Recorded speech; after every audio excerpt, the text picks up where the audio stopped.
प्रतिवर्षाप्रमाणे याही वर्षी आपण खरसेच्या सत्संगाकरिता सम्मिलित आहोत.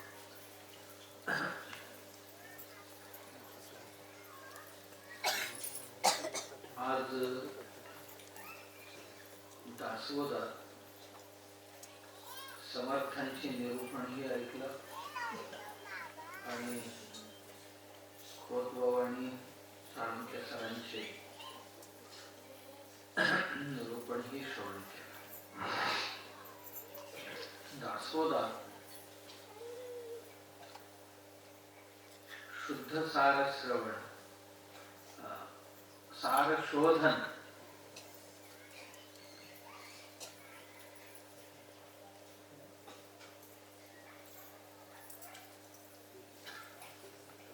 प्रपंचात खूप साऱ्या वस्तू आहेत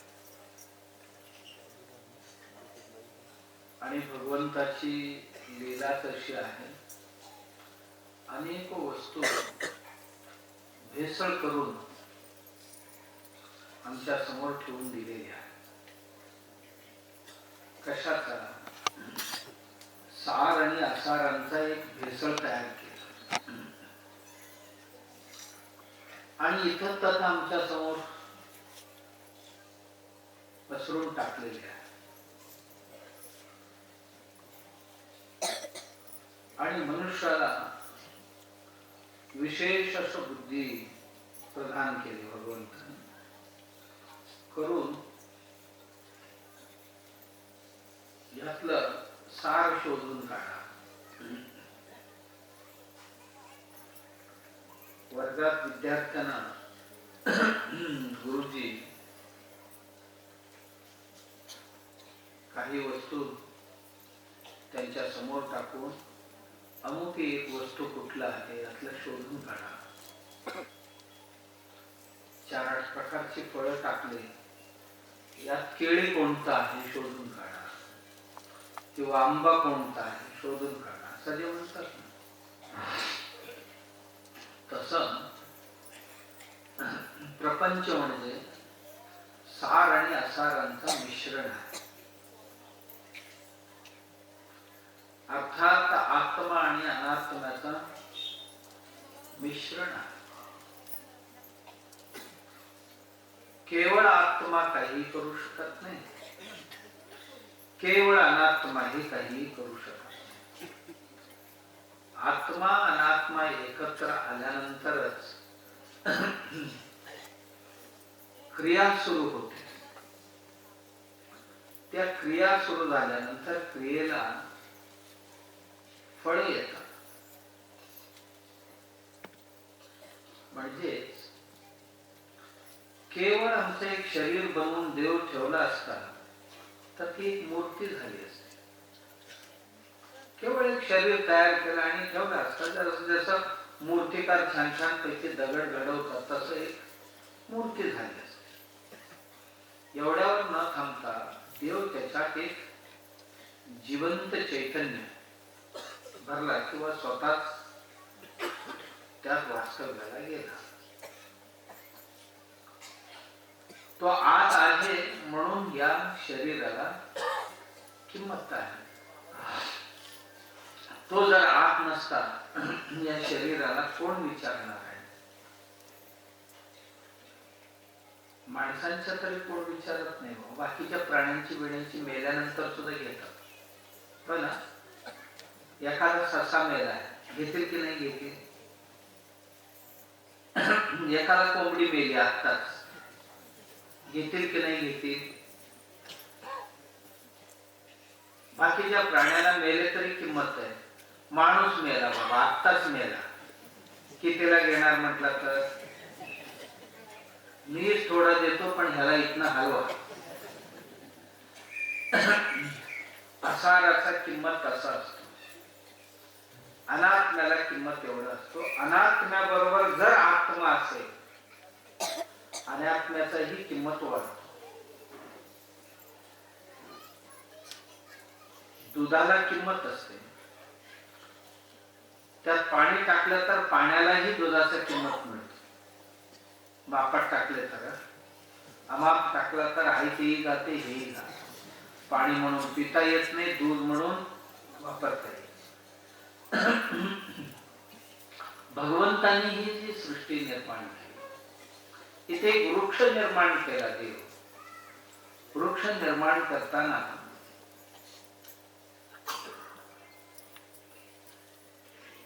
चेतन आणि जड या दोन्हींचे मिश्रण केलं.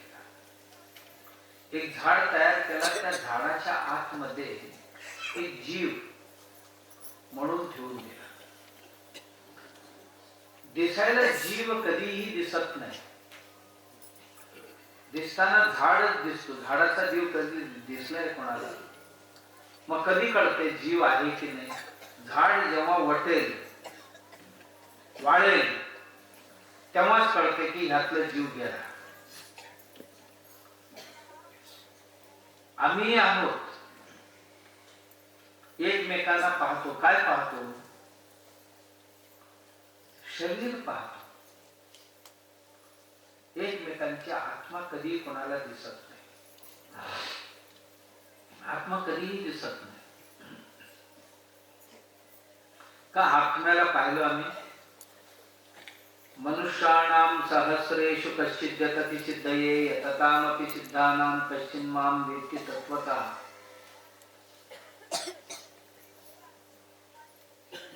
शोधायला निघाले खूप लोक, त्यात काही लोकच फक्त शोध कार्यापर्यंत पोहोचले, आणि प्रत्यक्ष शोध घेणारी आणि सिद्ध झालेली माणसं सहस्रेषु कश्चित्, आणि त्याच्यात सुद्धा हजारात सुद्धा एखाद्याला सिद्धी प्राप्त होते. आत्म्याचा शोध घेण्याकरता खूप लोक निघाले, हजारो माणसं निघाली, लाखांनी निघाली, त्यात हजार माणसं पोहोचले.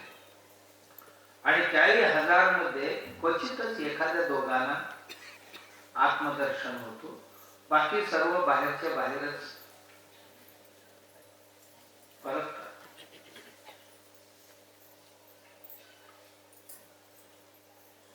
आम्ही सर्व मंडळी जे अनात्मा आहे, असार आहे, तिथपर्यंत पोचतो. हिरण्मयेन पात्रेण सत्यस्यापि हितं मुखम. उपनिषद म्हणते सोन्याची भांडी आहे आणि झाकणही सोन्याचं आहे, त्याच्यामध्ये एक किमतीची वस्तू ठेवली आहे. म्हणजे या भांडीपेक्षाही हजार पटीने किमतीची वस्तू एक त्याच्यात ठेवलेली आहे. जाईल तो माणूस भुलतो फक्त त्या सोन्याची पात्र आणि त्याचे झाकण हे पाहण्यातच भुलून जातो. कोणीही साहस करून ते झाकण उघडून आतमध्ये काय आहे पाहिलं. तसा प्रत्येक व्यक्तीची शरीर म्हणजे ही सोन्याची भांडी आहे. माणसं शरीरालाच भुलले. शरीराला भुलले याचा अर्थ काय? शरीराच्या सौंदर्याला, शरीराच्या संपत्तीला, शरीराच्या विद्येला, शरीराच्या वयाला, यातच भुलतात माणसं. तारुण्यात भुलले, तारुण्याला भुलले, या शरीराने कमवलेले संपत्तीला भुलले लोक, आणि शरीराने धारण केलेले ते जातीपाती धर्म आहे त्यातच अडकले लोक, आणि शरीराच्या सौंदर्यापर्यंत गेले. आणखी थोडं धाडस करणार. परंतु शरीरातलं चैतन्य जे आहे, आत्मा जो आहे, त्या आत्म्यापर्यंत पोचलीच नाही. माणसं भांडी बघतात आणि सुटतात. बघा तिरुपतीला जाणाऱ्यांना विचारत, कुठे गेला होता? तिरुपतीला गेलो. काय काय पाहून आला, काय काय दर्शन करून? हुंडीत माणसं बंडल बंडल असेच टाकत होते. सोने बिने काय असं दागिने असेच टाकत होते. देवदर्शन काय एवढा काय हे नाही झालं, पण ही हुंडी दिसली. म्हणजे इथून तिरुपती पर्यंत हुंडी बघायला गेले होते. एवढा खर्च करून त्या देवळातल्या हुंडी बघायला गेले होते. कोण काय टाकतो हे पाहण्यासाठी गेले होते नाही, दर्शन करायला गेले होते बालाजींचं. पण बालाजी राहायला बाजूला. काय लाडू 10 रुपयाला एवढा मोठा मोठा. कशाचं दर्शन करून आलं? लाडू नाही. खाली उतरले ना वरपर्यंत बस फुकटच नाही बघा त्या संस्थानाची. त्या बसमध्ये 10 रुपयाच्या तिकिटाच्या बसमध्ये फुकट करायला गेलो होतो आपण नाही. एवढी छानपैकी खोल्या बांधले. 25 रुपयात खोल्या देतात. आमच्याकडे 1000 2,000 सुद्धा घेऊन देऊ शकत नाही. ते फक्त 25 रुपयामध्ये खोली मिळतात. का 25 रुपयाच्या खोलीत राहायला तो 2500 रुपये खर्च करून गेला होता नाही. गेला होता बालाजींच्या दर्शनासाठी, व्यंकटेश्वरच्या दर्शनासाठी गेला होता. देव राहायला बाजूला. काय गर्दी तिथे, प्रचंड गर्दी बघायला गेला होता. गावात गर्दी कधी पाहिला नव्हता. म्हणजे आमची नजर कुठपर्यंत जातो. हिरण्मयेन पात्रेण सत्यस्यापि हितं मुखम. त्याच्या तोंडावर ठेवलेले झाकण आहे ना, तिथपर्यंतच आमची नजर जातात, त्याच्या आतमध्ये जातच नाही. उघडून त्या भांडीत काय आहे हे पाहत नाही. जसं तसं आमचंही लक्ष केवळ वरवरच आहे. वरवरच आहे लक्ष, आतमध्ये नाही. आम्ही सर्व घरच पाहिलं, पण घरातली माणसं कशी आहेत हे नाही पाहिलं. काय घर बांधले त्यांनी, सगळी ग्रेनाइटचं बांधले. हो ना, ग्रेनाइटचं घर बांधले हे ठीक आहे, पण त्या घरात राहणारा मालक कसा आहे हे कधी पाहिला का नाही. त्याची काही गरज पडलं नाही. आम्ही घरच भारी होतो. किल्ला पाहून काय होणार आहे, किल्ला बांधणारा छत्रपती कसं होते हे पाहायला पाहिजे. आम्हाला किल्ले दिसतात पण छत्रपती दिसत नाही. हे बनवणारा कसं होता, निर्माता कसं होता, त्याच्याकडे दूध दिसून उपयोग नाही, दुधाचा सार दिसायला पाहिजे. कारण दुधाला आयुष्य फार नाही. दुधाचं आयुष्य 2-4 तासांचं आहे. पण असं ठेवा दूध 4 तासात खराब होते, त्याचं आयुष्य फार छोट. पण त्या दुधात एक किमतीची चीज आहे ज्याला आयुष्यच नाही आहे. काय म्हणतात त्याला? तूप म्हणतात. त्या तुपाला आयुष्य नाही. जितका दिवस होत जातील तितका औषधी गुणधर्म त्यात वाढत जातात. रोज खाता येत नाही. खायचं असेल तर 1 महिन्यात खायचं तूप. महिन्यापेक्षा जास्त दिवस ठेवायचं नाही खाण्याकरता. हा, औषध बनवायचं असेल तर जितकं जून होईल तितकं चांगलं. दुधाचं आयुष्य 2-4 तास, दहीचे आयुष्य 1 दिवस किंवा अर्धा दिवस,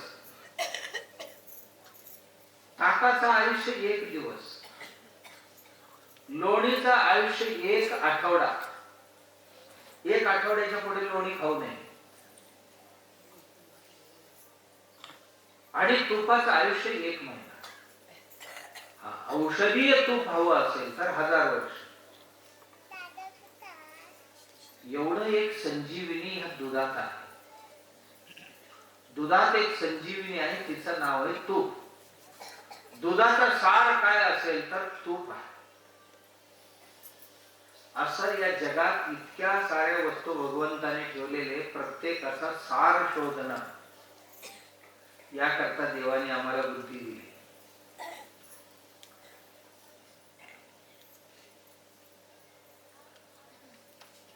एक आपण अभंग म्हणतो, गारुड म्हणतो माहिती, नातांच्या घरची उलटीच खूण, पाण्याला मोठी लागली तहान. होय ना, पाण्याला तहान लागेल. पाणी कशासाठी असते? तहान मिटवण्यासाठी. आता जर पाण्याला तहान लागायला लागली कसं होणार? कुंपण जर शेती खायला लागली, विहीर सर्व पाणी स्वतः पिऊन कोरडे, किंवा तलावात जर पाणी प्यायला लागले, कुंपण शेत खायला लागलं, आईचं दूधच बाळाला विष होऊन जर मारायला लागला, तर तक्रार कोणाकडे करायचं? तक्रार कोणाकडे? शेतच खायला उठलं तर तक्रार कोणाकडे? हिमालयात जर थंडी वाजते असं म्हणायला लागले तर झाकणार कोण? एवढा मोठा हिमालय पर्वत, मला खूप थंडी वाजते, जिथे हिम पडते, दर दिवशी बर्फ पडते, त्याला हिमपर्वत म्हणतात. ती म्हणते की मला आता थंडी वाजते. दुसऱ्यांना थंडी वाजवणारी जर स्वतः थंडी वाजते म्हटले तर कोण?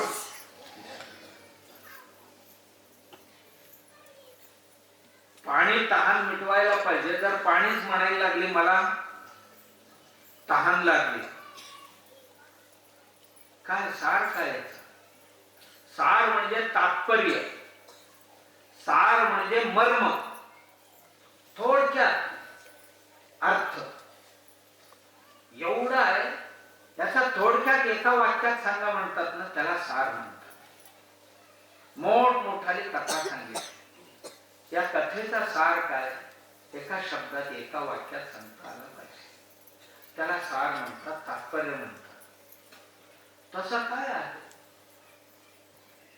पाण्याला मोठी लागली तहान नाही, अर्थ त्याचा उलट राहायला पाहिजे. नातांच्या घराची उलटीच कोण? कोण सगळी उलटीच आहे. म्हणजे काय? पाणी म्हणजे मन.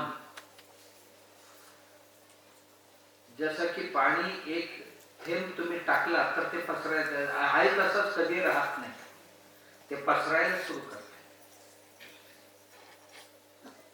वाहायला सुरू करते. ज्या बाजूला उतार असेल त्या बाजूला वाहायला सुरू करते, एका ठिकाणी थांबत नाही. पाणी एका ठिकाणी थांबत नाही म्हणून तिला उदाहरण दिले की मन सुद्धा पाण्यासारखं थांबत नाही, जिथे लागते तिथे पसरायला सुरू करते. मनाला तहान लागली, मनाला तहान लागली. मन सगळ्यांची तहान भूक भागवायला पाहिजे, पण त्या मनाला तहान लागली, कोण भागवणार आता त्याची तहान? समाधान मनाने द्यायला पाहिजे ना. माणसांच्या जीवनात समाधान देणारे कोण? मन समाधानी तर सर्व समाधान. आणि समाधान देणाऱ्या मनाला जर तहान लागायला लागली, कोण समाधान करणार त्याला? ती पूर्ण पद्धत असंच आहे. शेवटला म्हणतात मडके खाऊन भात टाकून दिले.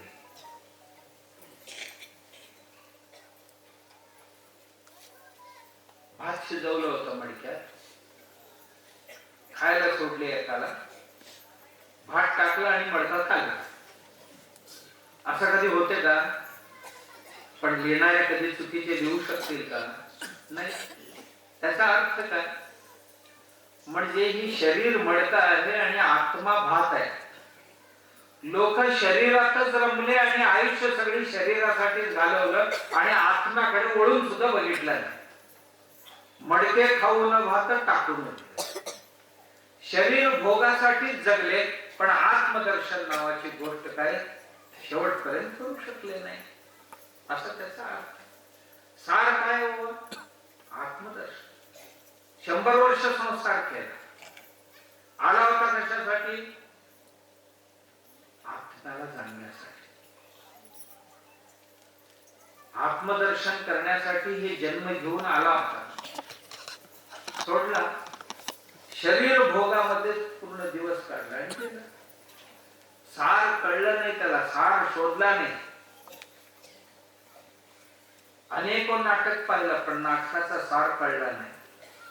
अनेको ग्रंथ वाचला पण ग्रंथांचा सार समजला नाही. अनेको साधना केला पण साधनांचा सार समजला नाही. पूजा केला, अभिषेक केला, ध्यान धारणा केला, सर्व केला असं म्हणतोय. कशासाठी केला होता?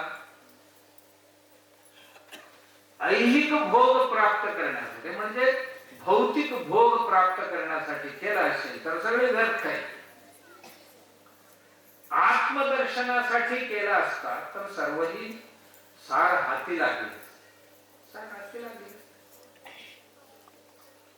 तसे या जगात प्रत्येक गोष्टीचे सार आहे. फुलांचा सार कशात असते? मधमाशाला विचार, मधमाशाला या फुलांचा सार कशात आहे? त्याच्या रंगात नाही, त्याच्या रूपात नाही, त्याच्या गात्रात म्हणजे साईज मध्ये नाहीये, आणि त्याच्या जातीतही नाहीये. कुठल्या जातीची फुल आहे याला सुद्धा अर्थ नाहीये. सार काय विचारलं, मधमाशी म्हणते त्याची मकरंदच त्याचा सार आहे. फूल जिवंत राहते ते मकरंदामुळे, फूल जगते ते मकरंदामुळे. आणि एक फूल आणि फुलामध्ये बीज तयार होतो तिच्या त्या मकरंदामुळे, ती त्याचा सार आहे. म्हणून मी त्या फुलाकडून जे घेतले त्याचा सार घेतले. का मधमाशाला फूल खाता येत नव्हतं? किडे खात नाहीत फुलं, लाकडं खातात, फूल खाता येत नाही, इतकं नरम. ते म्हणतात फुल नाही खायचं, फूल जिवंत ठेवायचं. आणि हे फूल आतमध्ये दर दिवशी मकरंद तयार करते आणि ते मकरंद थोडस शोषून घ्यायचं, आनंद घ्यायचा. हे सार आहे जीवनाचं. आम्ही 100 वर्ष जगलो, जगण्याचा सार काय आहे? 3-3 तास सिनेमा बघितले, सिनेमाचा सार काय आहे कळलं का? रडलो, हसलो, नाचलो, तर बघता बघता सगळे केले, पण काय घेऊन निघालो? रात्रभर रामायण ऐकला, विचारलं सकाळी काय रामायणाचा सार काय? रावणाचा पात्र मस्त केला, काही सार आहे?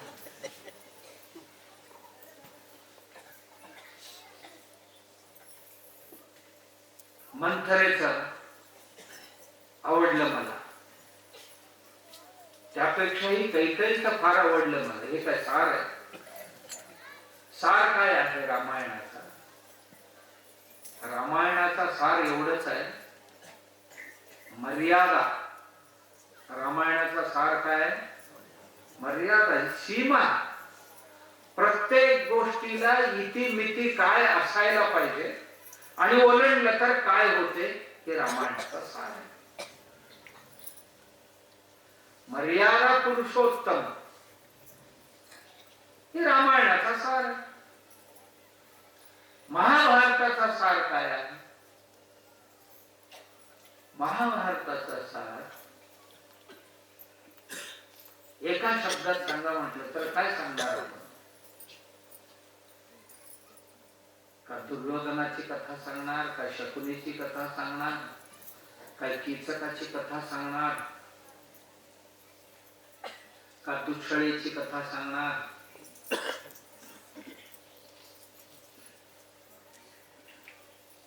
कृष्णांची कथा सांगणार? कोणाची कथा सांगणार? महाभारताचा सार आहे कर्तव्य. कर्तव्य करण्यामध्ये चुकला तर काय होतो, कर्तव्य बजावलं तर काय होतो.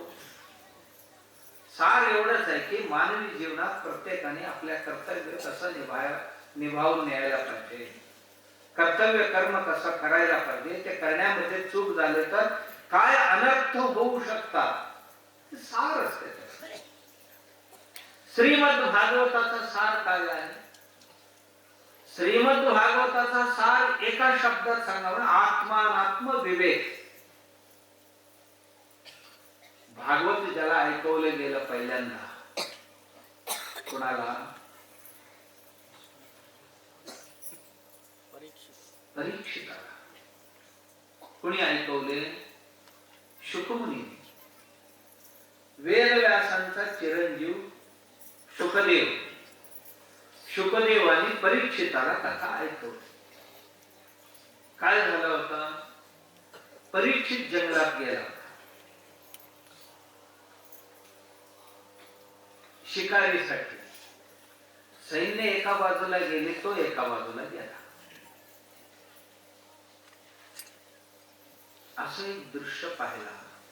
एक माणूस कोणतरी काळा कुट्ट होता, आट्टा कट्टा होता, यम महाराजासारखा दिसत होता. आणि एक गाय होती, ती गायीला मारत होता. तिचा एक पाय मोडलेला होता, तिला मारत होता, बदलून काढत होता. दुसरा एक बैल होता, त्यालाही मारत होता. तिथे आणखीन एक गोष्ट पाहिलं, 4 विहिरी एक लागूनच, एकमेकांच्या याला लागूनच आहेत. मध्ये एक एक फुटाचीच अंतर आहे आणि एकात पाणी आहे, दुसऱ्यात पाणी नाही. दुसरा एक पाहिला, एक गाय व्यालेली आहे आणि वासरूला इतकं प्रेमाने चाटते की त्या वासरूची आतड्या सगळी उघडी पडली. इतकं चाटते. आणि हे सर्व पाहिलं परीक्षित. म्हणाला, हे काही योग्य वाटत नाही. म्हणाला, हिला का आई म्हणायचं? वासरू नेला तरी सोडेल, चाटते. आणि चिपटूनच एकमेकाला 4 विहिरी आहेत आणि एकात पाणी आणि दुसरी 3 कोरडे.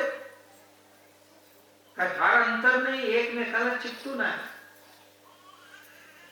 आणि गाय लंगडी आहे तरी ह्याला मारतोय तो, आणि बैल आहे, बैलालाही मारतोय. हटकला त्याला. परीक्षित राजा हटकला त्याला. ए मूर्खा, कोण तो? म्हणा. तो म्हणाला, मी कली आहे, कलियुग.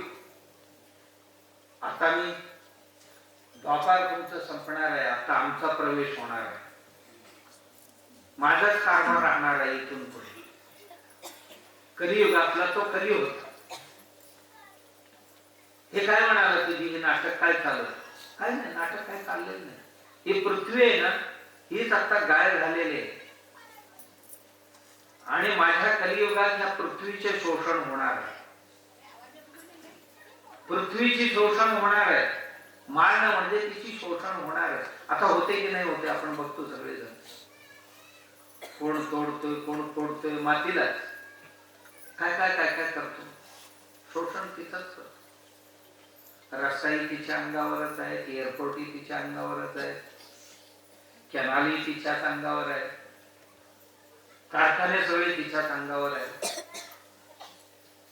कोण विचारणारी आहे?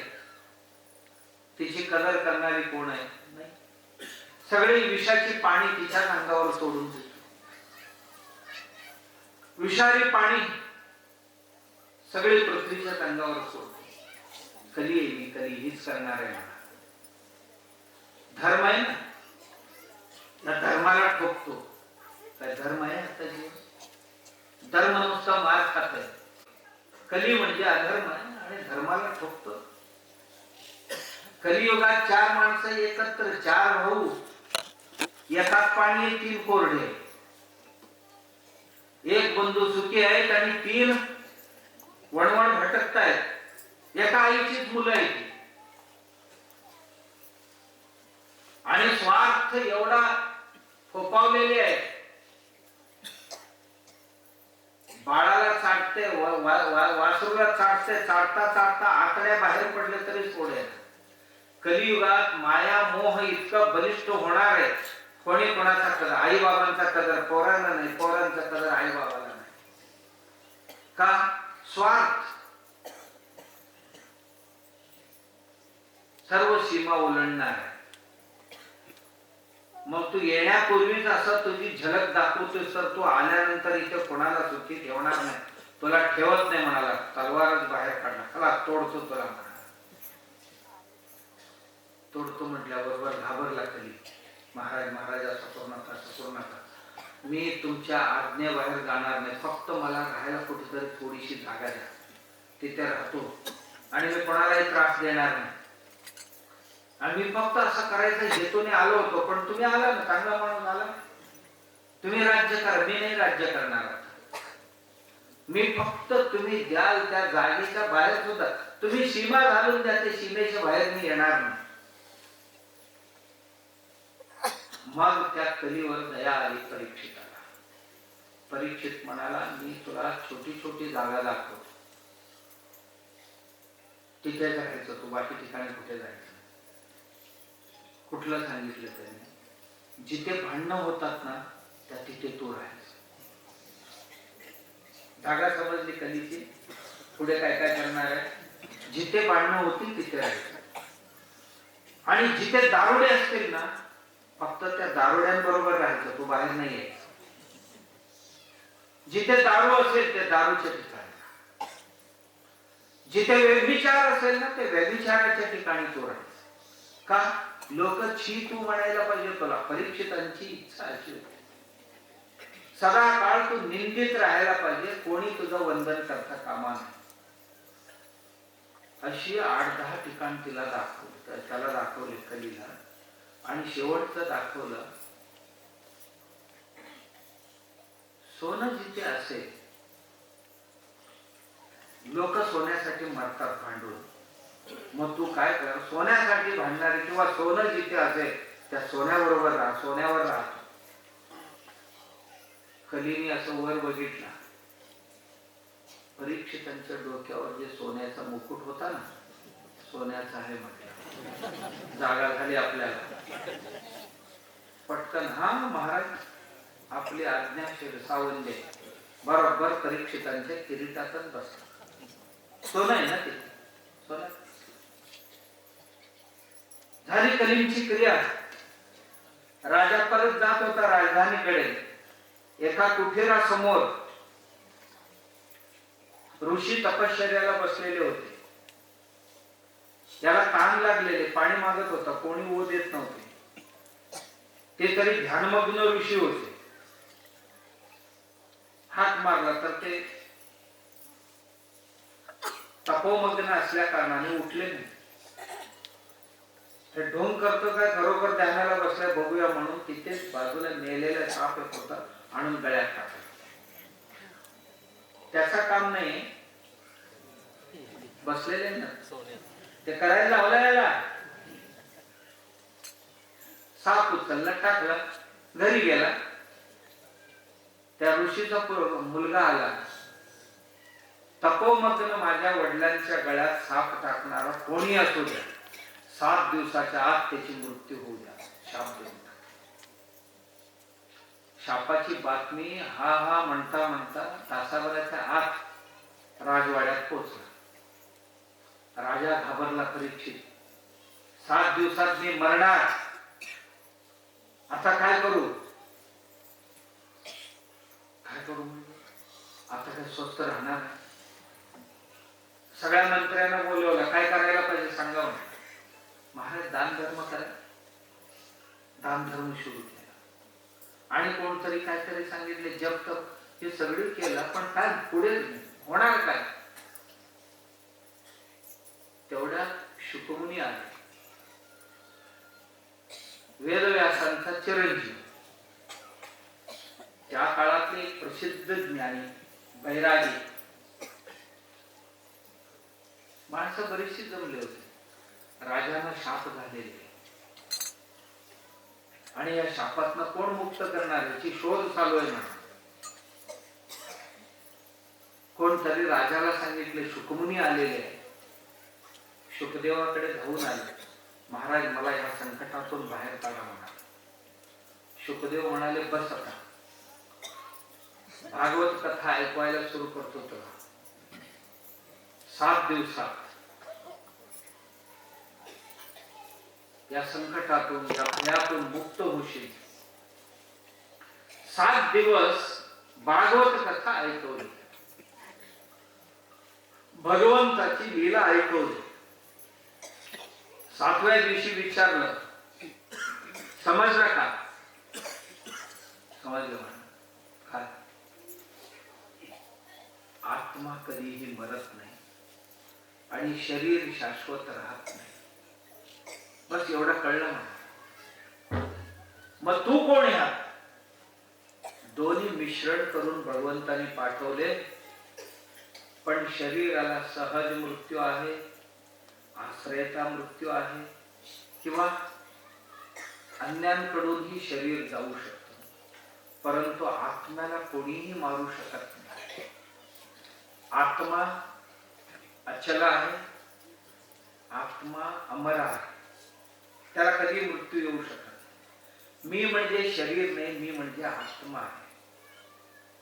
मी असे अनेक शरीर धारण करतो आणि सोडून मी पुन्हा दुसऱ्या शरीरात जाऊ शकतो. त्यामुळे मला आता कुठली भीती नाही. कधीही सर्प येऊ द्या, दंश करू द्या. 7व्या दिवशी एक सर्प आला आणि शरीराला दंश केला. परीक्षित म्हणाला, शरीराला मारला तू, मला काय मारणार आहेस का? तेवढ्या कालावधीत त्यांच्या पुत्र धनमय जयाला गादीवर बसून मोकळा झाला. कधीही येऊ द्या, आता माझी तयारी हे शरीर सोडण्याची. का? ज्या क्षणाला ज्ञान झाला त्या क्षणालाच या शरीराबरोबरचा माझा संबंध मी संपून टाकला. शरीर वेगळं आहे आणि शरीरात राहणारा आत्मा वेगळा आहे. आत्मा म्हणजे शरीर नाही, शरीर म्हणजे आत्मा नाही. आत्म्याचे रस्ता आत्म्याला, शरीराची रस्ता शरीराला. श्रीमद भागवताची सार काय आहे? आत्मानात्म विवेक हीच सार आहे. दुसरं काय? आमच्या जीवनात काय सार आहे? आमच्या जीवनात ही सार हीच आहे. आम्ही काय करायला पाहिजे? आम्ही शरीराकरता अजून 1000 वर्ष तपश्चर्या करून सुद्धा शरीराला जिवंत ठेवू शकत आणि 1000 वर्ष आपण राहू शकत नाही. 100-125 वर्ष राहा. किंवा आणखीन एक आयुर्वेदामध्ये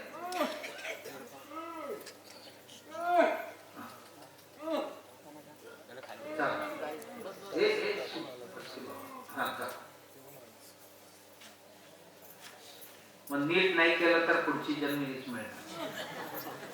आता आलो हे जन्म जर सार्थक नाही केला, आमचा काय होईल सांगता येईल? गाय तरी होणार, म्हैस तरी होणार, काय तरी होणार.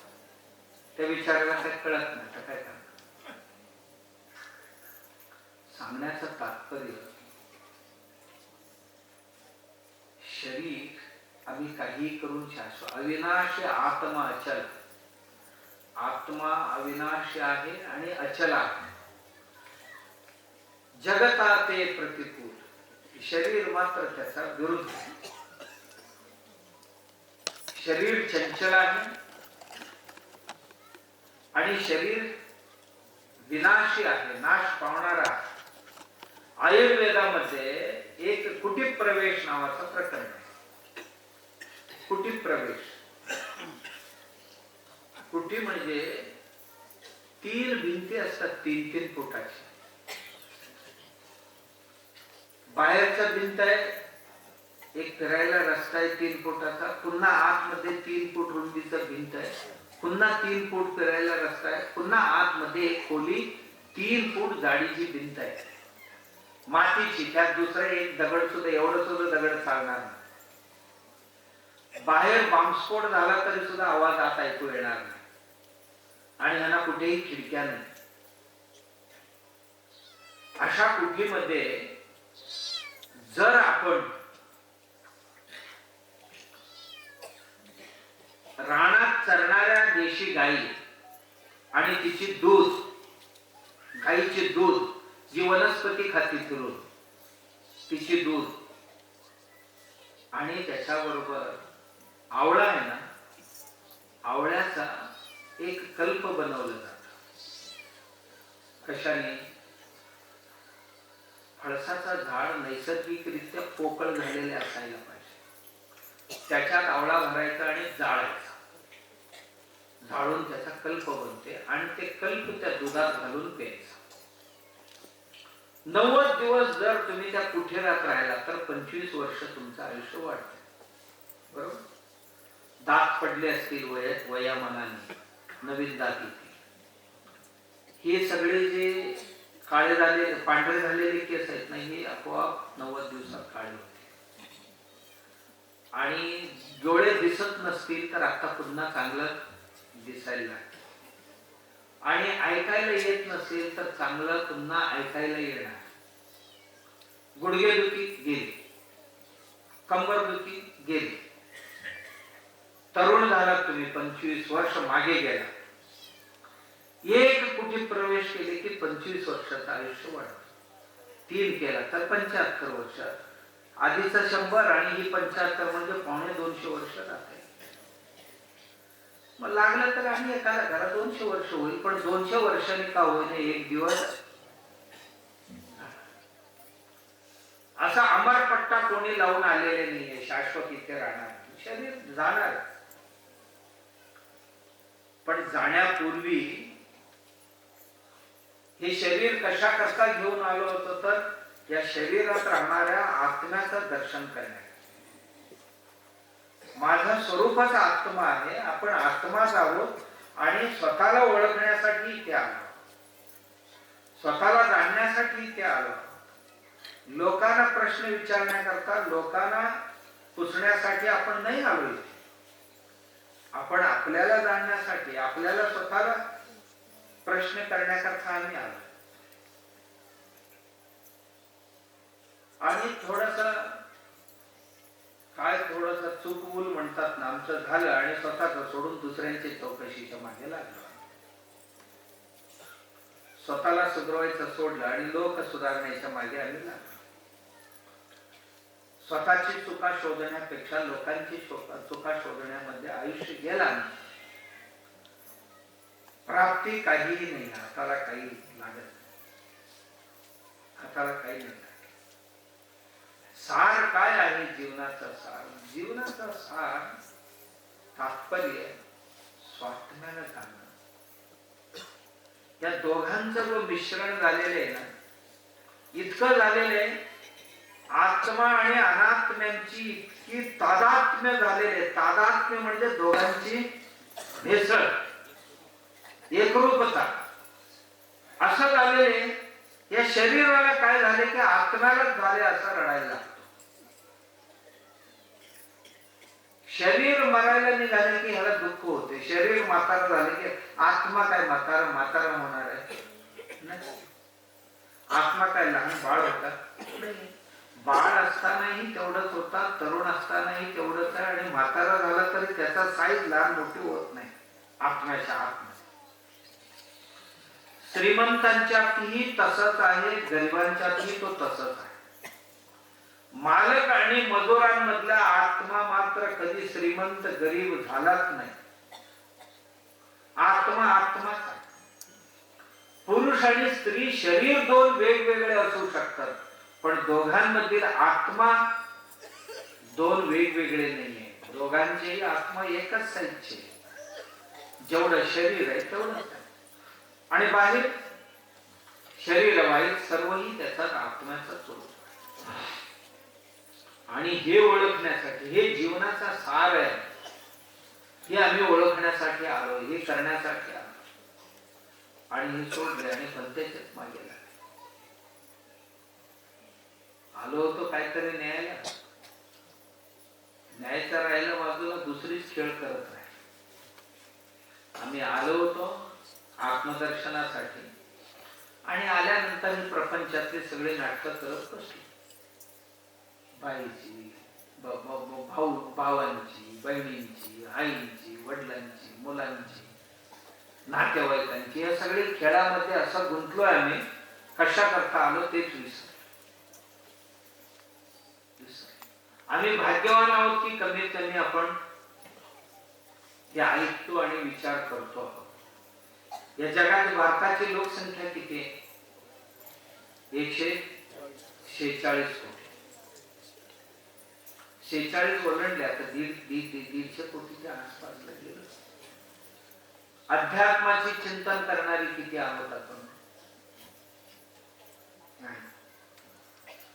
सगळे लागलेत भोगाच्या मागे. ज्या भोगाला प्राप्ती काय? रोग. भोगाला फलितांश काय असेल, भोगाचा परिणाम काय असेल, तर तो रोग आहे. रोग आहे. आम्ही रोग विकत घ्यायला निघालो, जातो की नाही? पैसे खर्च करून कोण आत्म्याच्या आत्म्याला शोधण्यासाठी प्रवासाला चालला नाही. आम्ही पैसे खर्च करून मॅगी खातो की नाही?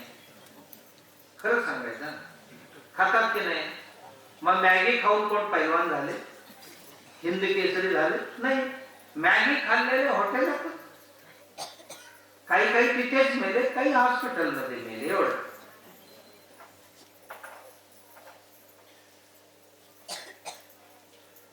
मॅगी खातो. आणखी काय काय खातो?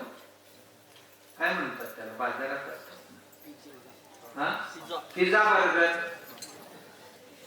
पिझ्झा बर्गर खाऊन कोण हिंद केसरी झालाय? एकाला तरी दाखवा मला, यांनी पिझ्झा बर्गर खाल्ल्यामुळे हिंद केसरी कुस्ती मारले यांनी, असं एकाला दाखवा. नाही. आम्ही आलो कशासाठी आणि करतो काय?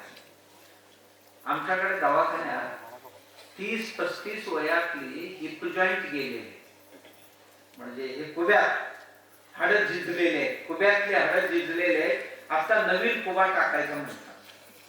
30-35 जर कुबा टाकले तर किती दिवस टिकणार? ते आर्टिफिशियल कुबा किती दिवस टिकणार? टिकेल, चांगला वापरला तर 20-25 वर्ष टिकेल. 25 वर्षांनी परत बदलायचं.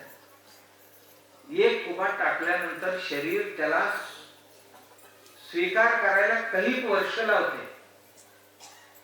का? फॉरेन बॉडी आहे ती, विदेशी आहे.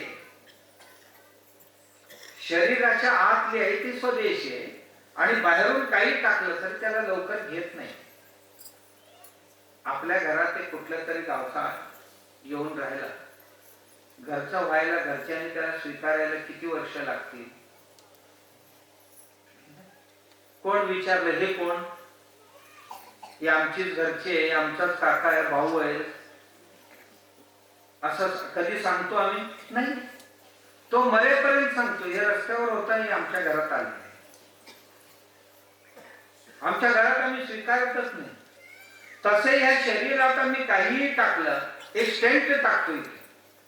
स्टेंटला काय बॉडी लवकर स्वीकारते नाही, ते स्वीकारावं म्हणून काही औषध देतात. त्याच्याबद्दल आपल्याला जाणीव होऊ नये याकरता, ते भुलवण्याकरता एक औषध देतात, म्हणून ते स्टेंट काम करतात. एक बसवलेल्या दाताला शेजारची दात राहू देत नाही, आपल्यात मिसळून घेत नाही. त्याच्या शेजारची फट मरेपर्यंत तसेच राहतात. पण हे नैसर्गिक जे आहेत ना, जरा काय झाले की भरून निघते. आम्ही एवढा प्रयास करून काय करतो? शरीरासाठी रोग विकत घेतो, आमच्या भोगासाठी जीवन जगतो आणि रोग विकत घेतो. का आमच्या घरात करून खाता येत नाही? काही शेवया करत नाहीत घरात? का आम्हाला भात करता येत नाही घरात? करता येत. मुंबईत तरी काही माणसं घरात स्वयंपाक करायचं सोडून दिलेले. एक दिवस बायकोच्या आवडीप्रमाणे त्या हॉटेलात जायचं, एकदा नवऱ्याच्या आवडीप्रमाणे एक हॉटेलात जायचं, आणि दुसऱ्या दिवशी पोरांची आवड म्हणून तिसऱ्या हॉटेलात जायचं. अरे जन्माला आले होते काय झालेही भिकारी? भिकारपणच नाही. भिकारी घरी वाजायला येते हे तिथेच असतात, पैसे देऊन भिकारी बनतात. देवाने यासाठी पैसे दिले होते, बिघडवण्यासाठी. आम्ही कुठल्या कुठल्या या हॉटेलातला त्या हॉटेलातला आणून खाल्लं म्हणून काय आम्ही कधी सुधारलोय? कधी तब्येत सुधारते नाही. भोगासाठी जीवन गेलं, योगासाठी नाही. योग म्हणजे समाधी, आत्म्याशी एकरूप होणं हे योग आहे. बकरी नाही खाल्ले तर ताकद कसं येणार? मटण नाही खाल्ले तर ताकद कसं येणार? हत्ती काय काय खाते? हत्ती काय काय खाल्ले? हत्ती हेच खाल्लेले होते. घोडे काय खातात? एवढी 10-20 मैल धावणारे घोडे काय मटण खाल्लं होते? काय कुठल्या 5 स्टार हॉटेल मध्ये गेले होते? नाही. गवत खाऊनच एवढं सशक्त आहे. आम्ही तरी गवताची शेंडी खातो, होय ना? जे पीक असते पिकाची शेंडी आम्ही खातो, बुडकं ते खातात. बुडके खाणारे जेवढी सशक्त आहे तर शेंडी खाणारे आम्ही कशी असायला पाहिजे? याला शेंडी सुद्धा नको आहे. आता मेंढरे खायला उठला, शेंडी खायचं काय? मनुष्य म्हणतात थोडं. मनुष्य माणसाला एवढं का कळत नाही? मेला घरात तर किती वेळ ठेवतो आपण कोणाला? आमच्या अत्यंत जिव्हाळ्याची व्यक्ती गेली, 15 दिवस ठेवतो की नाही? ठेवतात का? ते 15 दिवस एवढे जिव्हाळ्याची 50-100 वर्ष आमच्या घरात राहिले. आम्ही त्यांच्या पोटात जन्माला आलो. किती दिवस ठेवतो? 15 तास ठेवत नाही. लवकर नेऊन कुठे स्मशानात जाळतो की नाही? मेलेले पदार्थ घरात ठेवत नाही. आणि असं काय झालं की बाबा मेलेले आणून खातोय, घरात ठेवतोय 15-15 दिवस फ्रीज मध्ये. घरातली मेले तर स्मशान दाखवतोय आणि जे बाहेर मेलेले ते आणून घरात ठेवतो. ही कुठली न्याय? मला अजूनही कळलेलं नाही. लोकांची शास्त्रच अजून कळलेलं नाही. काय झालं आम्हाला? आमच्या घरातल्या जिव्हाळ्याचे माणूस मेला तर पटकन स्मशान दाखवतो आणि जे स्मशानात मेलेले ते आणून घरात खातो. या भोगाने काय होणार आहे? आम्ही कोणाला खाण्यासाठी नाही आलो, आम्ही स्वतःला जाणण्यासाठी आलो. आणि आम्हाला जगण्याकरता हे कोणाला खावं असं नाही. आम्हाला जगण्याकरता मार्ग खूप आहे. आणि जगण्याकरता काय? देवाने इतकी फळं दिलेली आहे. एवढी हत्ती घोड्याला मिळालेली. प्रत्येक सीझनला एक फळ. आंब्याची सीझन आहे, फळांचा राजा. चिक्कू आहे, संत्री आहे, मोसंबी आहे, पेरू आहे, केळी आहे, पपई आहे की नाही? 50 प्रकारची फळ. बोर आहे, करवंद आहे, फणस आहे.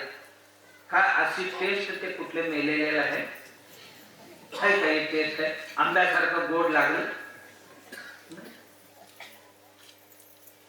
हा कुठल्या फळासारखा कोणाचा गोडी लागलेली आहे? नाही. त्याला मसाला लावताय. गोडी ती मसाल्याची आहे. त्याचा काय? तेवढी मसाला आहे त्या घरातले डाळीला लावा, त्याचा बाप बनते. डाळी तेवढी मसाले वापरले तर त्याचा बाप बनते. आमचं ते नाही. आम्ही भोगासाठी नाही आलो, आम्ही योगासाठी आलो. या जगात, या जगात आम्ही स्वतःला जाणण्यासाठी आलो, खाऊन पिऊन मजा करण्यासाठी नाही आलो. बरीच लोक म्हणतात, अरे परत परत येतोय, आलोय तर खाऊन पिऊन मजा करून जायचं. मजा करून पुन्हा सजेलाच जायचं. आपण जीवन सार्थक करायला, सारासार ओळखण्यासाठी आलो.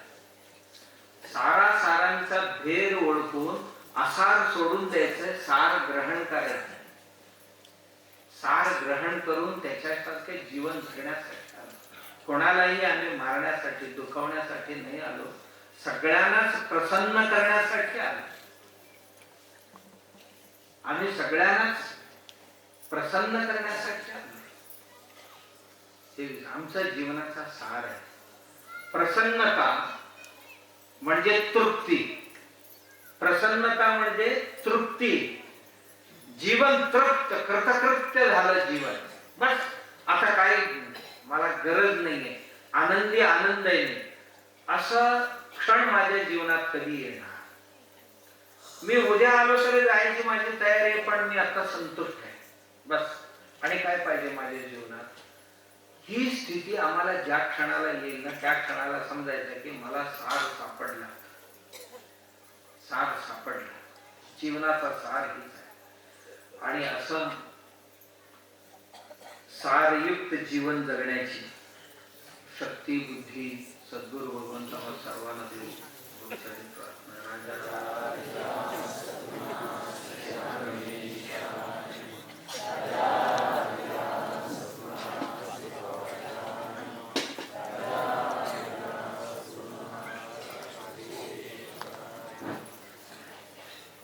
प्रसन्नं ज्ञानस्वरूपं निजबोधरूपं योगीन्द्रनित्यं भवरोगवैद्यं श्रीमद्गुरुं नित्यमहं नमामि.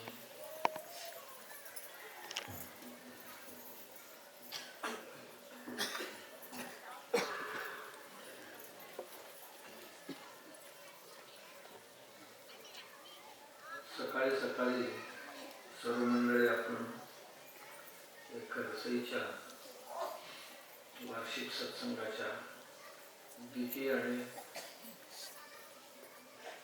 अंतिम सत्रात सम्मिलित आहोत. दासबोधात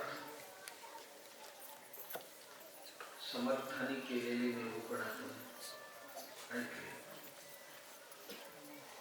आत्मा आणि अनात्मा कोतवावणे आणि चाळुक्य सरांनी केलेले निरूपण हे आपण काय आहे आत्मा. आत्मा दर दिवशी आपण ऐकतो, म्हणतो.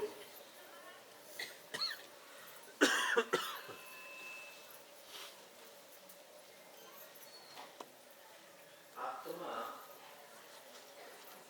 काय आहे आणि आत्मा कसा आहे, आत्मा कुठे आहे, आत्म्याचा आणि आमचा काय संबंध आहे, आत्म्याचा आणि परमात्म्याचा काय संबंध आहे, असे अनेक प्रश्न आपल्या सगळ्यांच्या मनात आहेत. आणि सगळ्यांकडे उत्तर पण आहेत, नाही असं. पण समर्थांचे निरूपणाचा विषय आलेलेच आहे. आपण त्याचं चिंतन करावं एवढंच.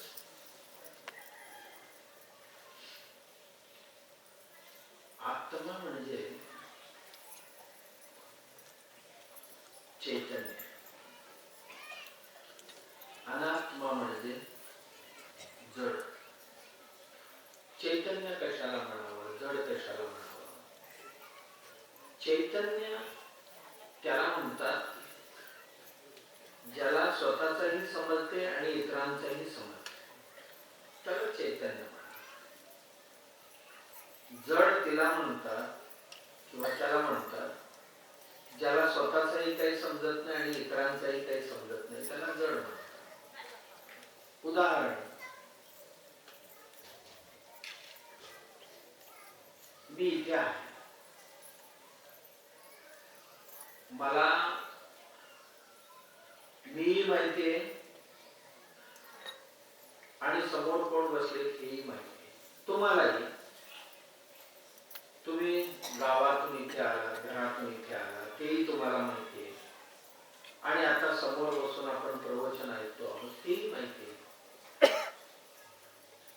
ज्याला कळतंय त्याला चैतन्य म्हणा. दुसरं एक आहे, मी या खुर्चीवर बसून प्रवचन करतोय, पण या खुर्चीला माहित नाही की माझ्यावर कोण बसलेलं आहे. त्या खुर्चीला हेही माहिती आहे की आपण कोण आहात. आपल्याला सगळ्यांना माहिती आहे की आपण कोण आहोत आणि आपल्या आजूबाजूला कोण बसलेत, माझ्या पुढे कोण बसलेत आणि कशासाठी आलोय ही सगळी माहिती आहे. म्हणून आपल्याला चैतन्य म्हणावं. आणि ही जी आहे ना ही लाकडी खुर्ची, त्या खुर्चीला माहित नाही की आपण कुठे आहोत, आपण कुठे बसलेले आहोत आणि आमच्यावर कोण बसलेत की आम्ही कोणावर बसलोय. ही खुर्ची बसलेली आहे मंडपावर, खुर्चीला आम्ही कोणावर बसलोय हेही माहित नाही आणि आमच्या डोक्यावर कोण बसलेत का हेही याला कळत नाही. म्हणून याला काय म्हणायचं, अनात्मा, जड अनात्मा म्हणतात. आत्म्याचा आणखीन एक लक्षण म्हणजे आत्मा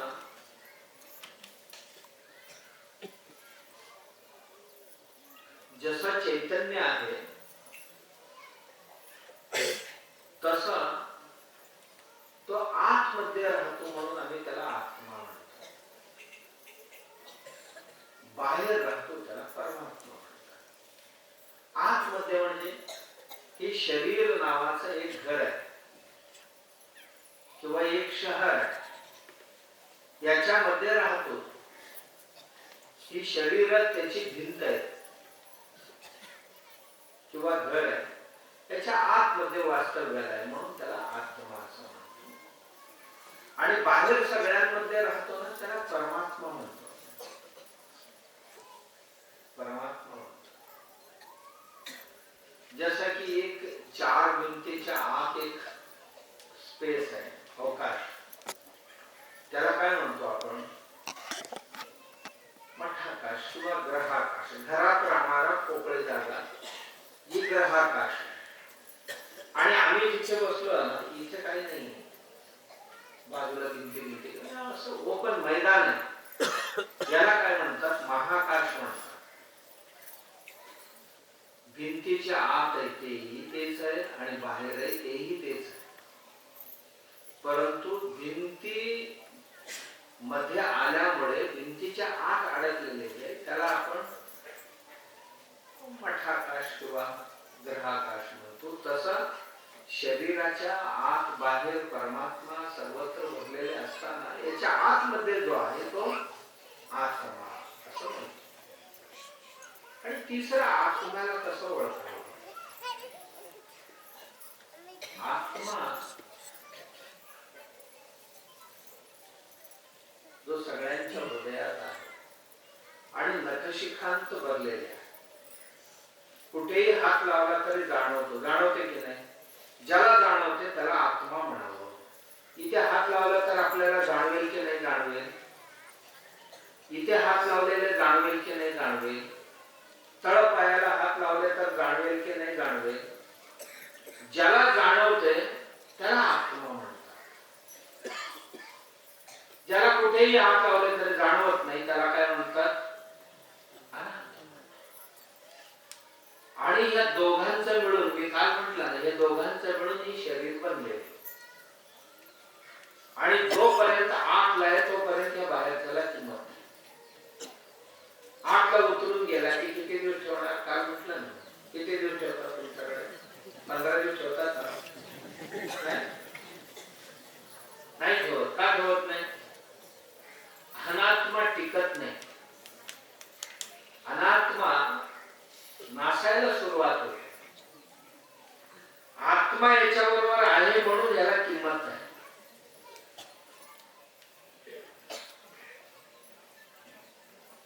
या पृथ्वी पालकांचा शरीर जरी आहे म्हटलं तरी सुद्धा कोणी ठेवून घेत. शरीर केवळ शरीर, आत्मा नाही. भूपाल म्हणतात आपण, भूमीचं पालन करणारा महाराजा जो आहे त्यातला आत्मा उतरून गेला तर त्या शरीराला काही किंमत नाही. परंतु हे दोन्ही आहेत म्हणून एक अद्भुत कार्य चालू आहे. जसं काल आपण म्हटलं की केवळ आत्मा काय करू शकत नाही आणि केवळ शरीरही काही करू शकत नाही. आत्म्याला काहीतरी करण्याकरता अवयवांची गरज लागते आणि अवयव ही सर्व अनात्मा आहे. आणि यातून आत्म्याची ऊर्जा मिळाली की ही अवयव निश्चेत असणारे सगळे सक्रिय होतात. अनात्मा सुद्धा सक्रिय होतो. आत्मा आहे कसं बघा, आम्ही चेतन आहोत की नाही हे कळणार कसं?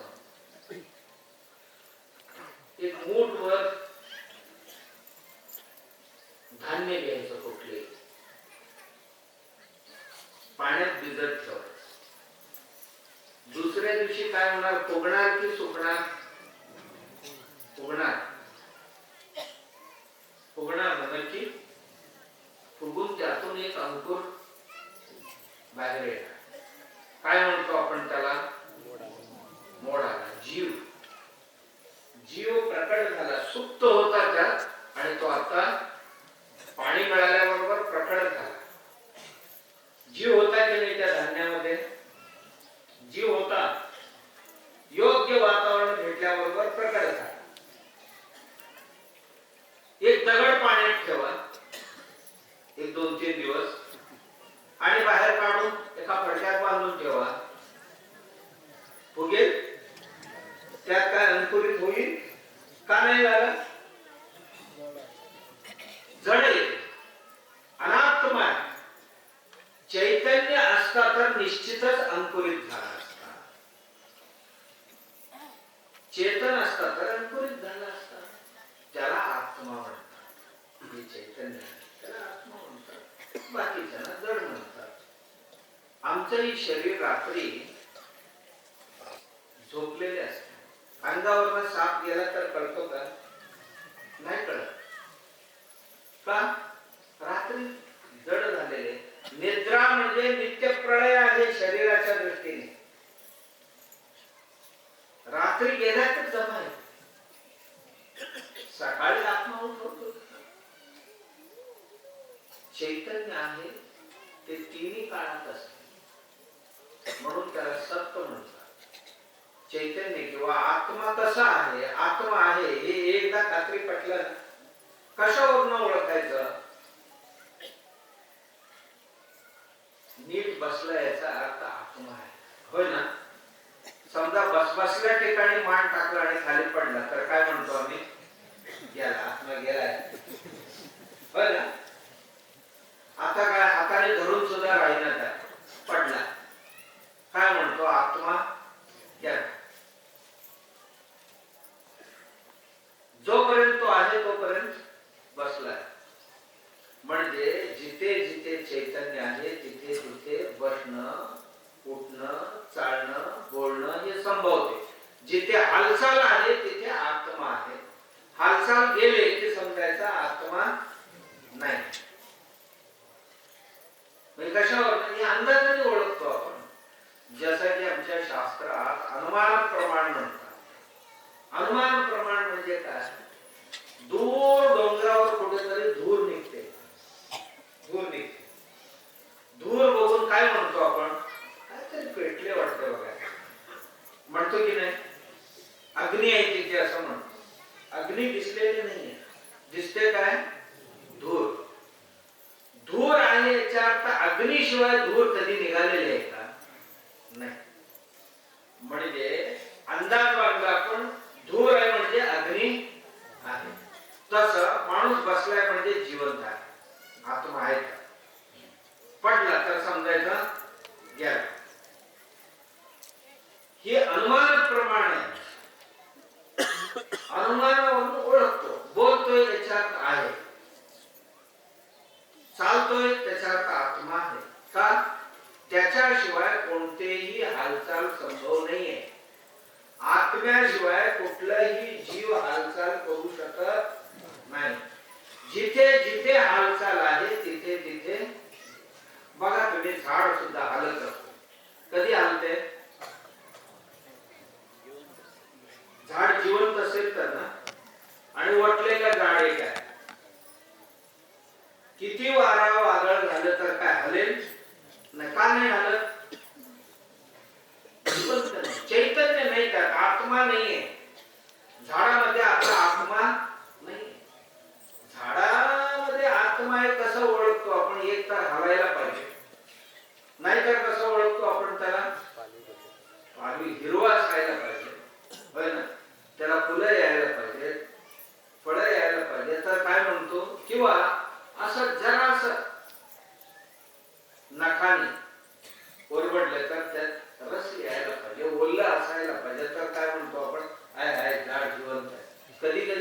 ते पानगळ झालेले असते. झाड जीव गेला वाटतंय. मग काय करतो, जरासं मोडून बघतो ओलं आहे की नाही. है ना, ओलं असेल तर आहे आहे आहे आहे अजून आहे, नाही तर मग कुराड तयार तोडायला त्याला आहे आहे अजून परत येणार, याला पालवी येणार म्हणतो. म्हणजे जिवंतपणाची लक्षण. जीव आहे की नाही झाडात, तसं प्रत्येक प्राण्यांना ओळखण्याकरता त्यांची जी हालचाल आहे, त्यांची जी ओलाव आहे, तीच त्याच्यात आत्मा असल्याचं प्रतीक. सगळ्यांमध्ये आत्मा. आत्मा कसा आहे बाबा? आत्मा सत्ता. सत्य म्हणजे तो काल होता, आज आहे आणि उद्या राहणार आहे. तुम्ही म्हणणार कशावरून? घरात जे तांदूळ आहे ना, भात आहे ना तुमच्या घरात, आज घरात आहे. बऱ्याच लोक आता शेतात पिकवायचं बंद केले की नाही? बंद केले. निमित्तच पाहिजे होतं, खारं पाणी येते सांगायचं निमित्तच पाहिजे होतं. तसंही आपलं रेशनचे तांदूळ येते म्हणून आता सगळ्यांनी बंदच केले. पण अजूनही भात ओळखतात. आता मुंबईवाल्यांसारखा काय नाही. मुंबईच्या पोराला विचारा भात कुठे पिकते, भात कुठे पिकते? दुकानात पाकिटात पिकते. होय ना, पाकिटात पिकते म्हणतो, पाकिटात नाही येते म्हणतोय, दुकानात नाही येते म्हणतोय. ज्या अर्थी तांदूळ घरात आहे त्या अर्थी हा पीक होता. आम्हाला माहित नाही पण कुठेतरी गावात हा पीक होता. आणि ज्या अर्थी पीक आहे त्या अर्थी बीज होता. बीज होता आणि ते मातीत टाकले म्हणून आज पीक आहे. म्हणजे मागे होता हे सिद्ध झालं आणि आज आमच्या समोर हे सिद्ध झालं. ज्या अर्थी काल होता आज आहे तर उद्याही राहणार आहे. हे पुन्हा मातीत टाकले तर उद्याही उगवणार आहे आणि एक दाणं हजार दाणं करून देणार आहे. तसा आत्मा कालही होता ही शरीर येण्यापूर्वी आणि आजही आहे आणि उद्याही राहणार. जसं एखादा एम्प्लॉई असतो, नोकर, सरकारी नोकर आहे, केंद्र सरकारचा असेल, राज्य सरकारचा, आज इथे आहे तर 3 वर्षांनी दुसरीकडे ट्रान्सफर होतो की नाही होतो? होतो. आज या शाखेत आहे, उद्या या शाखेत. म्हणजे तिथे होता म्हणून इथे आलाय, इथे आहे म्हणून पुढच्या गावाला त्याचा ट्रान्सफर होणार आहे. होते की नाही? तसं हे जे शाखा आहे नाही, आपलं शरीर ही एक शाखा आहे किंवा एक गाव, या गावात ट्रान्सफर झाले आता. इथे जो आलोय ना आपण आतमध्ये आहे ना, तो या गावात ट्रान्सफर झालाय आणि काही काळ ठरवून दिलेले या गावात किती दिवस राहायचे. आणि इथल्या ट्रान्सफरचा दिवस आले तर कुठल्याही डॉक्टर नाही त्याला काढवू शकत. दुसऱ्या शाखेत काढणारच. दुसरी शाखा कुठली असेल माहित नाही बाबा, की 2 हातांचाच मिळेल का 4 पायांचा मिळेल का 2 पंखांचा मिळेल, ब्रँच कुठली असेल काय माहिती. काय माहिती आहे कोणाला? तर कुठल्याही शाखा मिळेल, मिळेल तिथे राहिलेच पाहिजे. जिकडे बदली करतील तिथे जाणं जसा कर्मप्राप्त असते तसा आत्मा हे शरीर बदलत. देहिनोस्मिन् यथा देहे कौमारं यौवनं जरा तथा देहांतर प्राप्तिः धीरः तत्र न मुह्यते. भगवद्गीतेत कृष्ण परमात्मा अर्जुनाला समजावतात, अस्मिन् देहे देहिनोस्मिन् देहिनः अस्मिन् देहे कौमारं यौवनं जरा. कौमार्य, यौवन आणि वृद्धा. जरा म्हणजे वृद्धा. या शरीराला 3 अवस्था आहेत. अवस्था 3 असतानाही आत्म्याला अवस्था नाही, शरीराला अवस्था. शरीर बालक आहे, तरुण आहे, वृद्ध होतो. तिन्ही अवस्थेत आत्मा मात्र एकसारखाच असतो. मी काल म्हटलं की पुरुषांचा आत्मा वेगळा आहे, महिलांचा आत्मा वेगळा, असं कधी आहे का आतमध्ये? बाहेरून आम्ही शरीराने वेगवेगळे आहोत.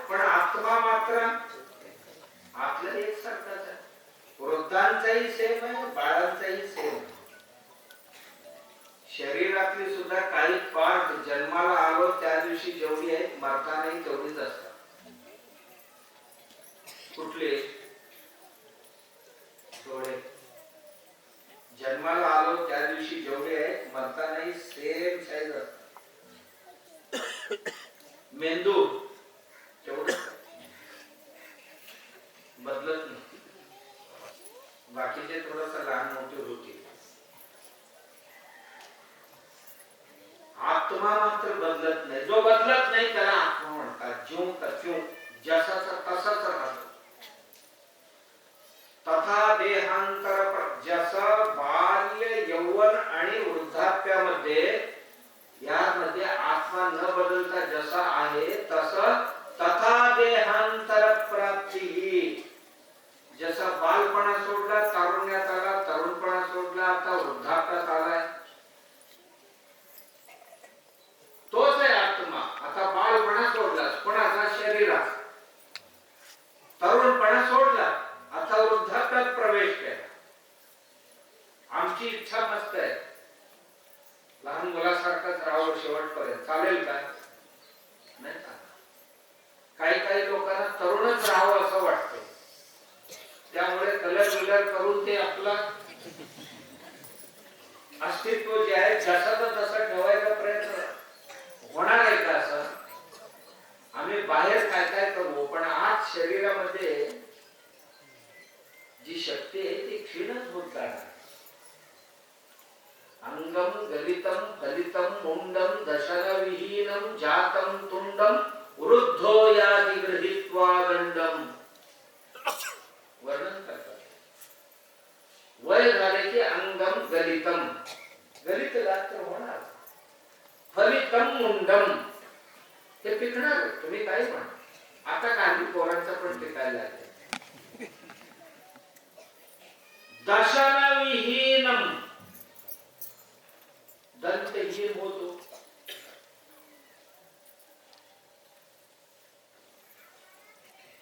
जातम तुंडम,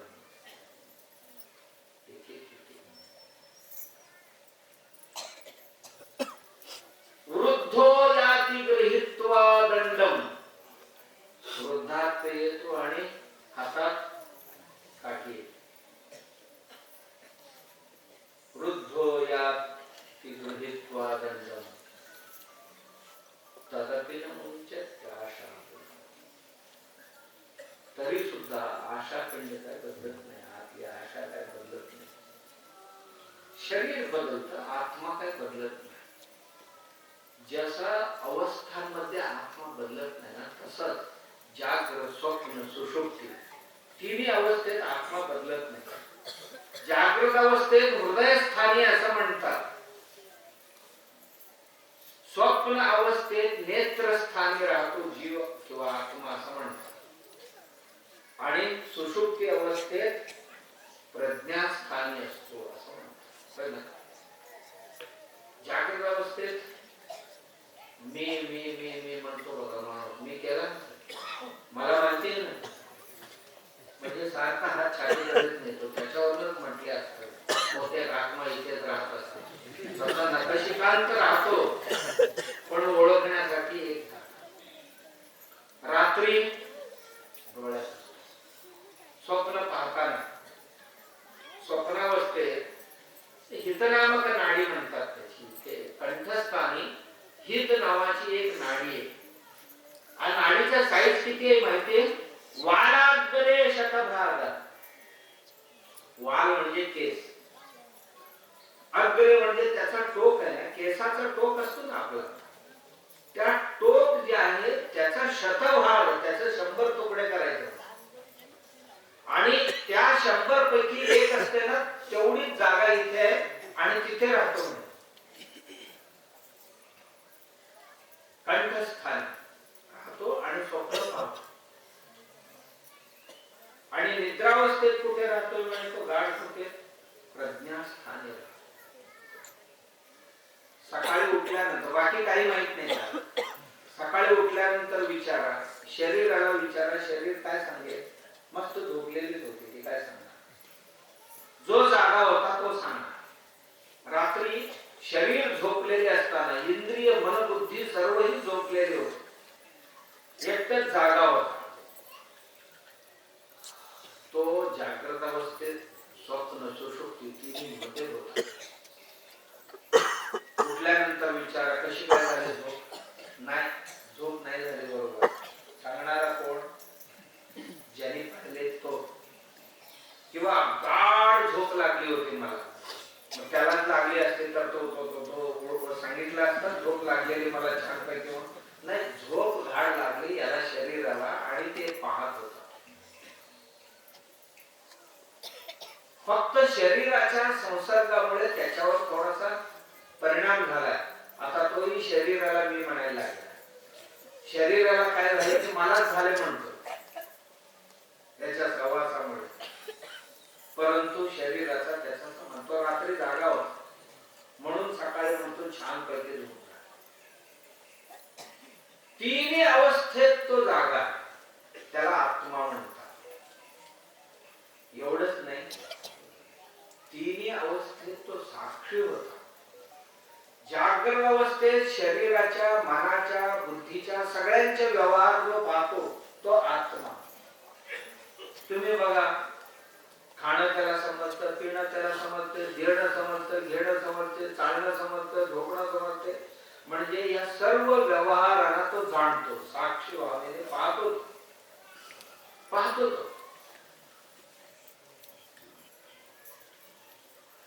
सगळे नाटक त्याला माहिती आहे.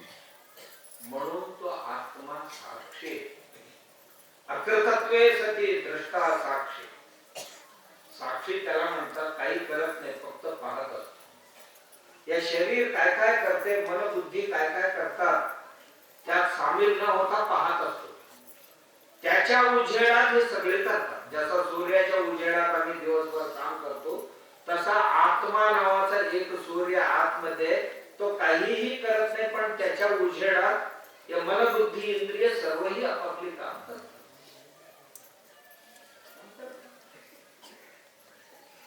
याला म्हणतो आपण सत आणि याला म्हणतो साक्षी. दुसरा त्याचा स्वभाव आहे चित्त. चित्त म्हणजे ज्याला कळते सगळं, ज्याला दिसते, सगळ्यांना पाहतो. आम्ही काय काय करतो सगळे त्याला कळतं. आत्म्याला कळतं म्हणून त्याला चित्त म्हणतात. तिसरं, तो कसा आहे आत्मा? सर्व समजतो. तिसरं, आनंदी आहे. त्याचा स्वभावच आनंद आहे. आत्म्याचा स्वभाव आनंद. आपण सुद्धा बघा सगळेजण आनंदी आहोत असं बघितलं तर. का? इथे का आलोय आम्ही सगळेजण? आनंदासाठी. बरोबर. जेवण कशासाठी करतो आपण? जेवल्याने बरं वाटते. पण जसं जेवल्याने बरं वाटतंय तसं गेल्याने पण बरं वाटतं. कुठे? शौच. होय ना. जसं भरायला बरं वाटतंय तसं खाली करायला सुद्धा. मग कोणाला बरं वाटतंय? त्याला. ज्याला बरं वाटतंय त्याला काय म्हणावं? होय ना. झोपल्याने बरं वाटतंय त्याला. कधी कधी रात्रभर जागतो का? बरं वाटतंय म्हणून जागतो. जागतो की नाही? कोणाशी केल्याने बरं वाटतंय त्याला. का? बरं वाटण्यासाठी सगळे करतो. माणसं हसतात. कधी हसतात? अति दुःख झाल्यानंतर हसतात की नाही माणसं? नाही. अति दुःख झाले बाबा घोड्यासारखं बसून हसतील की नाही घरात? नाही. हसतात कधी? आनंद होईल त्याला.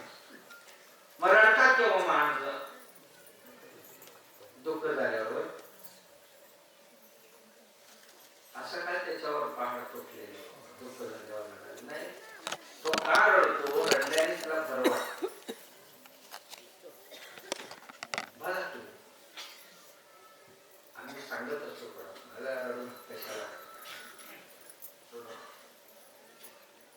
हसू नका असं कोण म्हणतो का?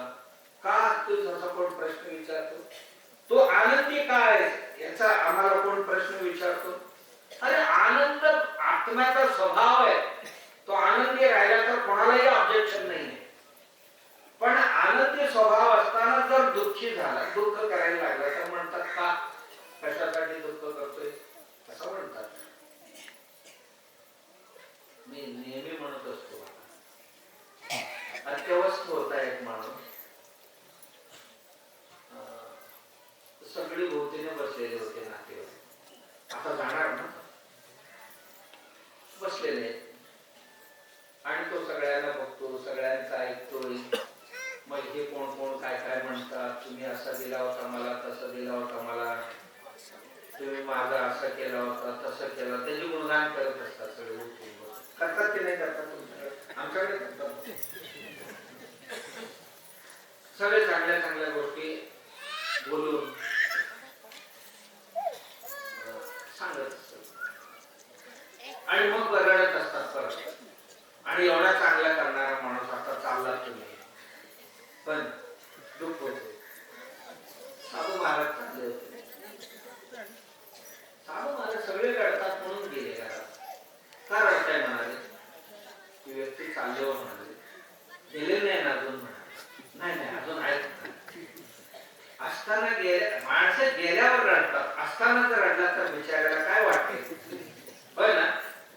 म्हणजे मी जिवंत असताना गेलो असं समजून रडायला लागले की काय आता माझे हात, असं वाटेल की नाही.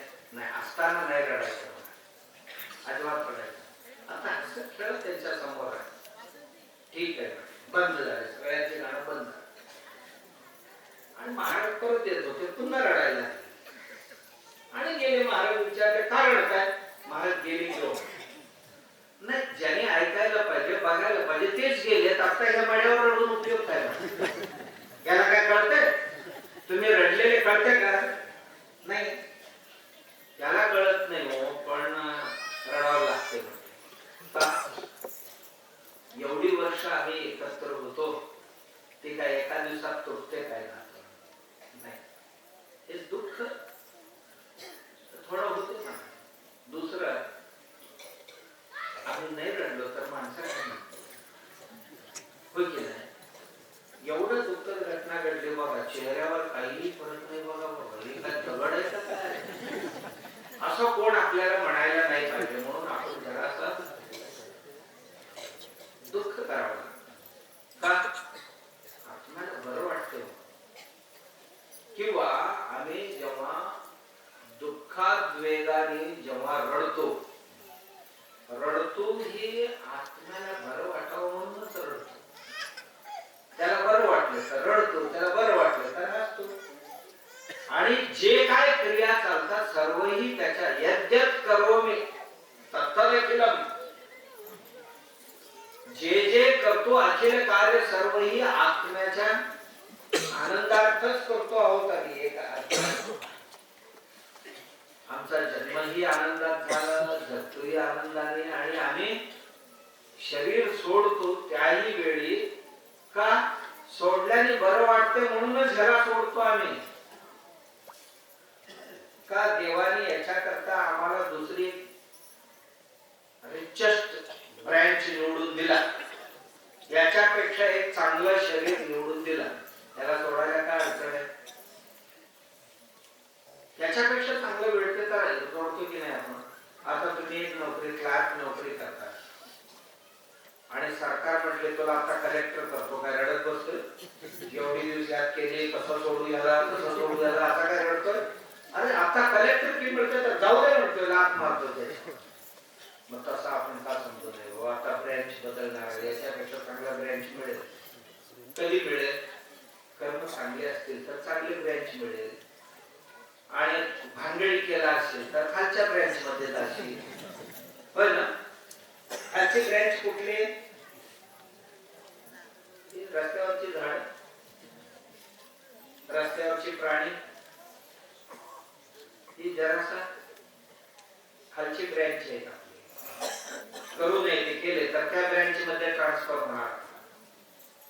आपल्याला एवढी जाण पाहिजे, या जगात आलो भगवंताला प्रिय असं कार्य केले तरच आपल्याला चांगली भेटणार. नाही केली कुठल्याही ब्रँच मिळेल, टाकाल तिथे जायला पाहिजे. शिक्षा म्हटल्यानंतर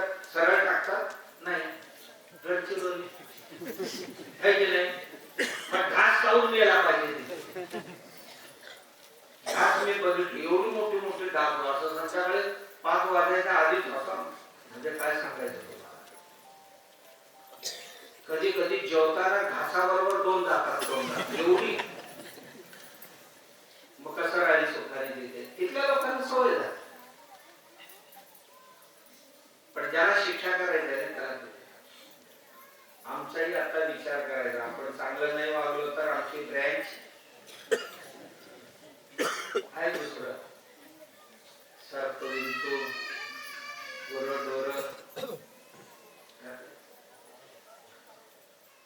जीव जो आहे, आत्मा जो आहे, त्याचा स्वरूप आनंद आहे.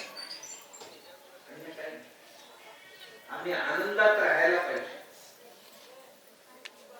आणि आम्ही काहीही केलं तरी आमचं स्वरूप काय बदलत नाही, स्वरूप बदलत नाही. म्हणून आत्मा या शरीरात राहतो. हे शरीराचे गुण आत्म्याला लागले, आत्म्याचे गुण शरीराला लागेल.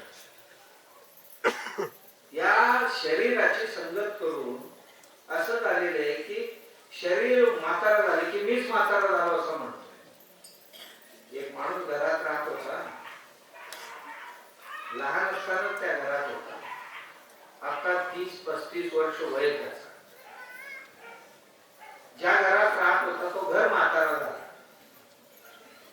रोज म्हणायला लागला म्हातारा झालो मी, म्हातारा. आज तुझी 35 आहे आणि घर झालाय म्हातारा. तो घर म्हातारा झाल्याबरोबर म्हणतोय मीच म्हातारा झालो म्हणतो. असं म्हटल्याने जसं कुचेष्ट वाटते आम्हाला, तद्वतच या शरीराच्या वार्धक्याने, शरीराच्या आजाराने मीच दुःखी झालो, तर या शरीराच्या सहवासाने मला परिणाम झाला. परिणाम होऊ नये. शरीर आणि आत्मा भिन्न आहे, हे दोन्ही भिन्न आहे. मालक आणि घर दोन्ही भिन्न आहे. तसं आत्मा आणि अनात्मा हे दोन्ही भिन्न आहेत. पण दोन्ही एकत्र आल्यानंतर काही काम करतात आणि काही ऍग्रीमेंट प्रमाणे एवढी दिवस एकत्र राहायचं ठरले तेवढी एकत्र राहतात आणि ऍग्रीमेंट संपले की नाही. आत्म्याच्या रस्त्यावर शरीर पंचमहाभूतांकडे प्रस्थान करते. आम्ही कोण राहायला आलो इथे शाळेत, पण झालंय काय, मेंढपाळांच्या एक मेंढपाळ होता, बकरी पाळून होता. एके दिवशी जंगलातनं वाघ चाललेला, त्याच्या मागे कोणतरी शिकारी लागला होता. पाठीमागून तो शिकारी येतोय म्हणून वाघ प्राणाच्या आकांताने धावत होता. धावता धावता मध्ये कुठेतरी एक ओढा होता छोटासा आणि धरी होती आणि ह्याला उडी मारून पलीकडे जावं लागत होतं. आणि गर्भिणी होती ती वाघीण. आणि असं उडी मारताना भर गर्भिणी होती आणि बछडी तिथेच पडली आणि वाघीण मात्र निघून गेली. थांबले तर जीव राहणार नाही, मारेल शिकारी म्हणून गेली. आणि मेंढपाळ तिथेच होता. अरे अरे अरे अरे म्हटलं. आणि त्या वाघिणीची जी पिल्लू होती बछडी, त्या बछडीला पुसून बिसून काढला आणि बकरीचे दूध पाजला तिला. मग तिला लहानाचा मोठा करायला. ती मस्त आता वाघीण झाली, तरुण वयात आली. पण त्या वाघिणी बरोबर रोज चारा खाऊन ना, ही सुद्धा चाराच खात होती. तसं वाघ शिव कधी गवत खात नाही. पण ही त्यांच्या बरोबरच लहानाची मोठी झाली नाही, ही सुद्धा गवत खायलाच येते. एके दिवशी एक वाघ लांबून बघत होता तिला. अरे आमच्या जातीतल्या दिसते आणि असं गवत कसं काय खाते, काय वाटलं. दिसायला तरी आमच्या जातीतल्या, ही बकऱ्यांमध्ये कशी काय. आम्ही असतो तर रोज 4-4 बकरी संपवली असते, ही त्यातच राहते आणि गवत खाते. असं कसं. पण कसं तरी ह्यात जे वाघ नव्हती नेलं बाजूला जाऊन त्याला समजावं. अरे लोकांनी कसं आपलं जात कुठलं आणि कुठल्या जातीत तो मिसळलाय आणि आपण उपाशी करू पण गवत नाही खाणार. आणि तू काय त्या बकऱ्यांबरोबर गवत खातोय. या बांधव तेच आहेत. माझा जन्मापासून डोळे उघडले तेव्हापासून त्यांच्यातच आहे मी. ते जसं राहतात तसंच राहणार. तसं नाही, तू वेगळा आहे. नाही नाही नाही, ते आमचे नातेवाईक आहेत. अरे नातेवाईक ते आहेत का मी आहे बघ जरा. नाही, तुम्ही आता आज भेटलाय, तुम्ही कसा नातेवाईक म्हणा, तेच आमचे आहेत. बघ दिसायला तरी ते कसे आहेत आणि तू कशी आहे. मी कसं, मला मी कसं बघता येईल, मला दुसऱ्यांना बघता येईल. मला मी दिसतो का तुला? हा दिसतंय ना. ते दिसतात का? दिसतात ना. मी आणि ते एक सर नाही नाही, तो बाहेरच आहे, यांच्यासारखा दिसणार नाही, आमच्यासारखा तू नाही दिसणार. अरे तू त्यांच्यासारखा नाही, आमच्यासारखा आहे. कशावरून? चल दाखव. एका नदी सरोवराच्या किनाऱ्यावर नेलं आणि दुपारची वेळ प्रतिबिंब दाखवले त्याला. वाघिणीचं प्रतिबिंब दाखवलं. बघ आता तुझी प्रतिबिंब, तू जे दिसतोय, तुझं प्रतिबिंब जे दिसते ते माझ्यासारखे आहे की त्या बकऱ्यांसारखं आहे? नाही, तुमच्यासारखं आहे. मग चल माझ्यावर. काहीतरी अपघाताने तू त्यात गेलाय. त्याच्या संख्येने वाघ असून, वाघीण असून सुद्धा बकरी झालाय. आता माझ्या बरोबर चल, मी कसा उड्या मारायला शिकवतो तुला, शिकार करायला शिकवतो तुला. आवाज मी काढतो तसा काढून दाखव आवाज. हे दर दिवशी ब्या ब्या म्हणायचं बकऱ्यांबरोबर. अरे तू काय बकरी आहेस का ब्या ब्या करायला? तारकाळी फोडायला पाहिजे. वाघ आहे आपण. मग यांनी एकदा डरकाळी फोडून दाखवली. काळ असा म्हणाल, यांनी सुद्धा काढलं. आवाज कसा आहे आता? तुमच्यासारखा. मग चला आमच्या. तसा आत्मा हा वाघ आहे आणि शरीर नावाच्या बकरी बरोबर व्यवहार करून बकऱ्यासारखं झालं. मी मरतो, मी जगतो, मला दुःख झालं, सुख झालं, शरीराची सगळी ही आपल्यावर ओढून घ्यायला. पण सत्संगात सद्गुरू काय सांगतात त्यांना? अरे तू शरीर नाहीये, तू मन नाहीये, तू बुद्धी नाहीये, तू आत्मा आहेस. आत्मा हा सत्य चित्त आनंद नित्य परिपूर्णता त्याची स्वभाव आहे.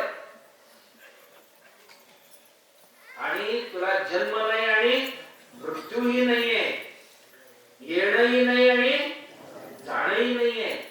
आणि या शरीराबरोबर मिसळून तुम्ही येणार आहे, जाणार आहे, जन्माला येणार आहे, मरणार आहे, दुःखी आहे, आजार आहे, हे तुला कुठले आले? तुला काही नाही.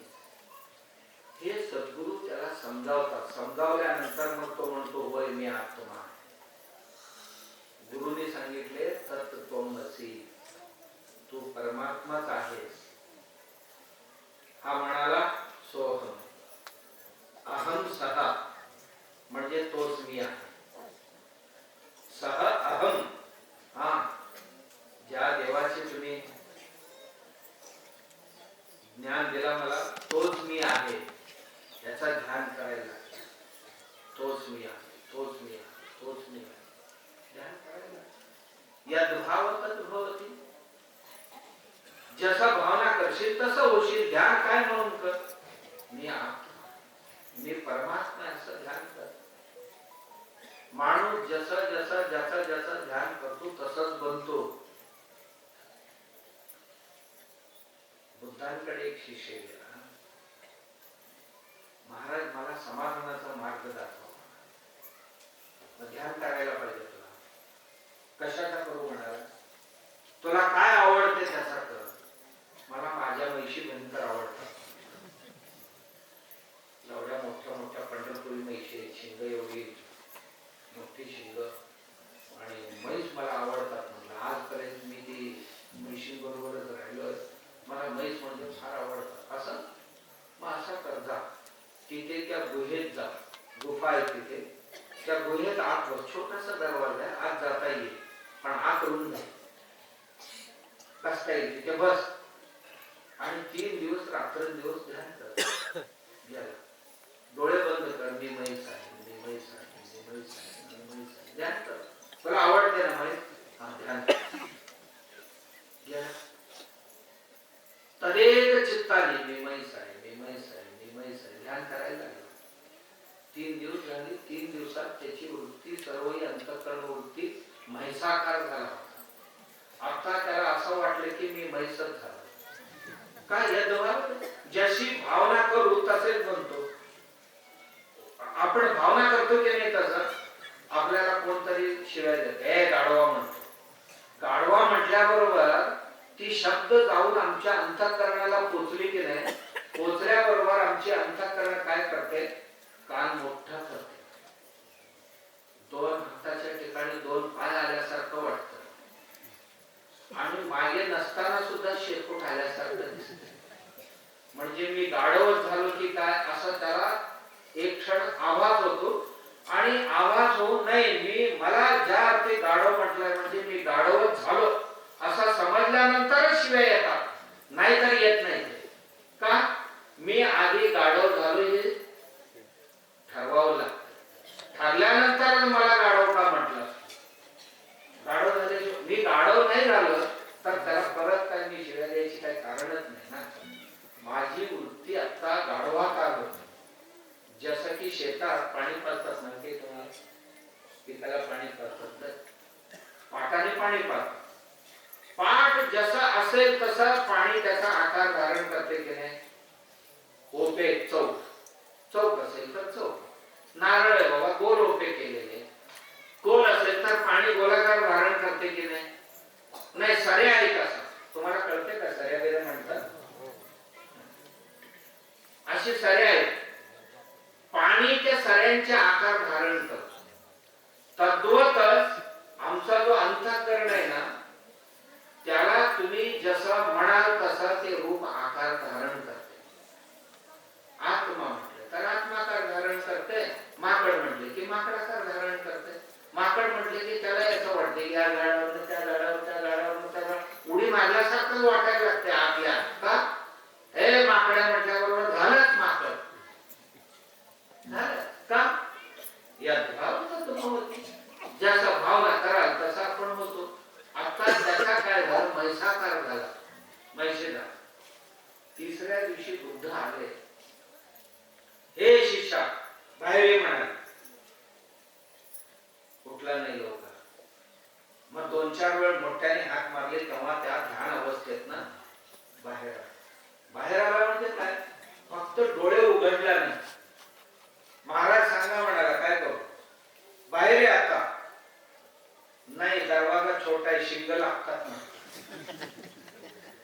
कळलं का याचा अर्थ तुम्हाला.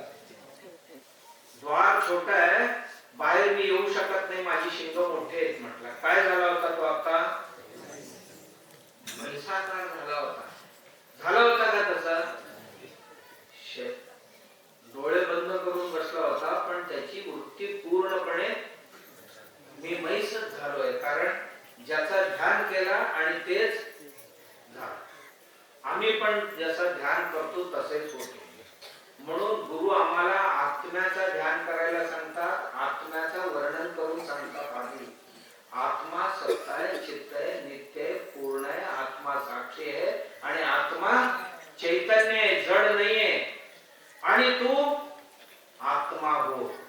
म्हणून आत्म्याचं ध्यान करायला सांगतात. मग केला तर आत्माच होणार. जसं ध्यान करतो तसंच होतो.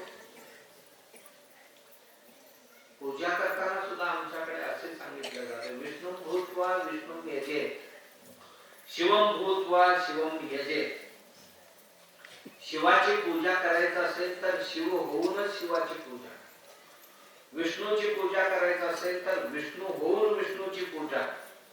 पूजा करण्यापूर्वी विष्णू म्हणजे काय समजून घे आणि तुला विष्णू व्हायचंय यासाठी पूजा करतोस ही जाणीव तुझ्याकडे असून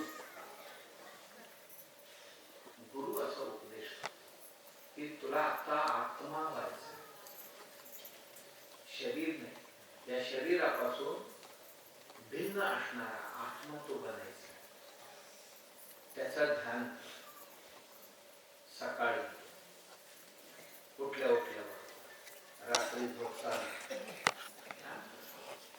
हे ध्यान करण्याकरता माझ्या आत्म वृत्तीला बाधा निर्माण करणारी काही गोष्टी आहे. त्या बाधा निर्माण कोण करतात. मी आत्मा व्हायचं म्हणतो पण मला कुठल्या तरी विषयांचा आस लागतो. काहीतरी अडथळा निर्माण केली की पटकन राग येतो, त्याला क्रोध म्हणतात. त्याच्याशिवाय मला दुसरा काही दिसतच नाही, त्याला मोह म्हणतात. आणि सारखं सारखं ते प्राप्त केल्याशिवाय राहू नये आणि जे राहिलेले दुसरं कोणी त्याला हात लावू नये इतकं त्याच्यावर मोह निर्माण होतो, तेव्हा त्याला म्हणतात लोभ मोह. आणि नंतर हळूहळू ह्याचा सगळ्यांचा धनी मीच आहे असं वाटायला लागते, त्याला अहंकार म्हणतात. आपलं काहीच नसते त्यात, जे असते ते सर्व ही पंचमहाभूतांचे असते. आमच्या साधनांमध्ये सर्वात मोठे अडथळे कुठले असतील तर बाहेरचे काही नाही, आमच्या मनातले अडथळे काम, क्रोध, लोभ, मोह, मदमत्सर हीच अडथळे आहेत. या अडथळे दूर करण्याकरता मन साफ करतो. मन स्वच्छ झाले की मनात आत्म्याचा प्रतिबिंब दिसतो. मन ही एक आरसा आहे, त्याच्यात हे स्वच्छ झाल्याशिवाय आत्म्याचे प्रतिबिंब त्यात पडत नाही. पडले की आम्हाला बरं वाटतंय. म्हणून मन साफ करण्याकरता हे सगळं करायला पूजा करतो, अर्चना करतो, जप करतो, तप करतो, त्या सर्वही गोष्टी करतो. करून आपल्याला एकदा या घरात राहणारा मालक जो आहे त्याला समजून घ्यायचं, आत्म्याला समजून. आत्म्याला चैतन्य सोडून इतर जे काय सर्वही अनात्मा.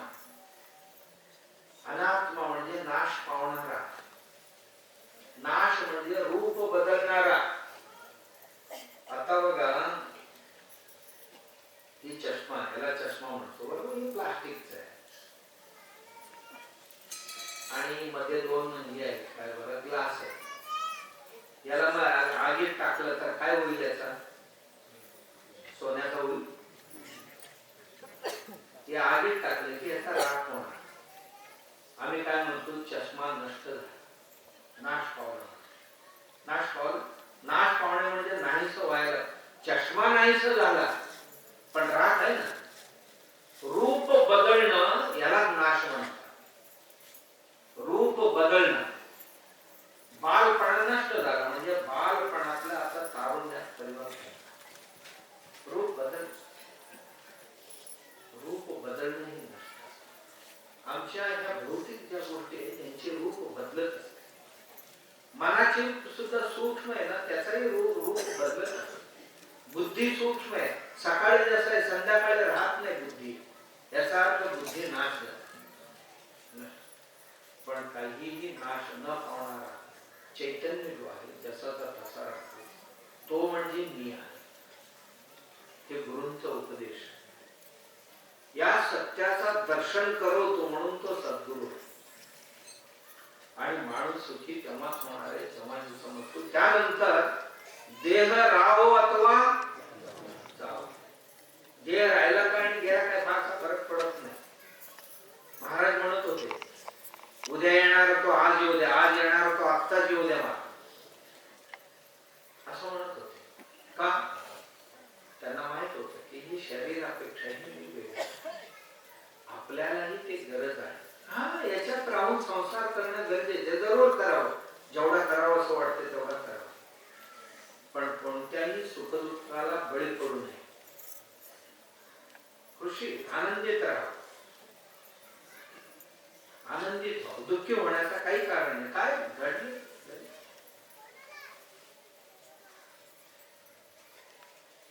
आम्ही काही यातलं आणलं नव्हतं आणि काही देणारही, जे होत इथनं घेतले आणि इथेच सोडून जाणार.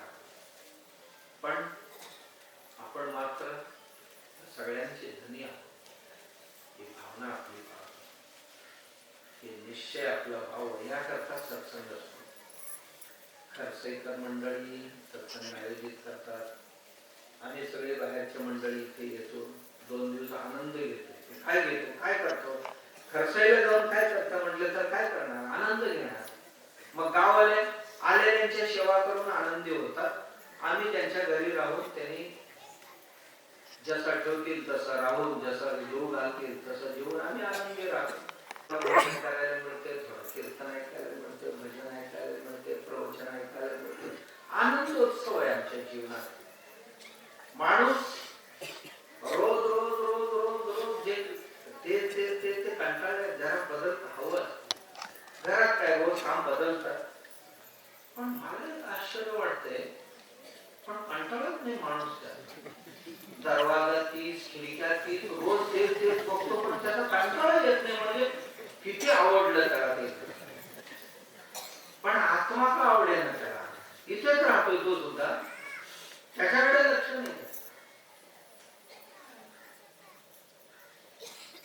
भौतिक वस्तूंकडे जसा आहे तसं सूक्ष्म आत्म्याला आपलं लक्ष. आणि ते तिथे तुम्ही मंडळी वर्षात नाही 1-2 दिवस बघा, गाव सगळे, आता असाही गाव कोकणात सगळे नेटके असतात. तुम्ही जरासा हे सगळे संत मंडळी येणार म्हणून आडलोट करून, पुन्हा खड्डे भरून, पाणी मारून, त्याला शेणाने सारवून 2-3 दिवस कष्ट घेत आहे. गावाले म्हणा, मुंबईवाले म्हणा, सगळ्यांनी येऊन कष्ट घेत आहे. आणि घरातली लोक ते मुंबईला असणारी, आता बरेच लोकांची बंदच असतात, येऊन घरं उघडतात, साफसफाई करतात. का आमच्या घरी कोणतरी येतील राहतील, सगळ्यांची घर मोकळी जाईल. कोणी गाव आणि कोणाच्याही घरात बॅग ठेवावं, 2 दिवस राहावं, तिसऱ्या दिवशी त्यांना तर राहायचं नसते, तुम्ही राहू, त्यांनाही मुंबईला जायचं बरोबर. म्हणजे 2च दिवसात, तिसऱ्या दिवशी. म्हणून म्हणतात ना, 2 दिवसांची यात्रा 2 दिवस मजेत असते, आनंदात राहतो. किती वर्ष झाले आपण येतो, कधी कंटाळा येतो का खर्चायला यायला? नाही. बऱ्याच मंडळींना तरी असं वाटते की खर्चायची सत्ता कधी असं वाटत. येणाऱ्यांना तरी काय म्हणून आले बाबा पिढा, एवढ्या लोकांची आता करायला, असं कधी काय नाक मुरडले का? नाही. जेवढी लोक जास्त येतील तेवढा आनंद वाटतो. चला सगळ्यांनी म्हणून एकत्र जेवूया, एकत्र बसूया, एकत्र ऐकूया, आनंद आहे जीवनात. त्याच्यापेक्षा चांगले आनंद काय मिळणार आहे? असं जीवेत शरदः शतम,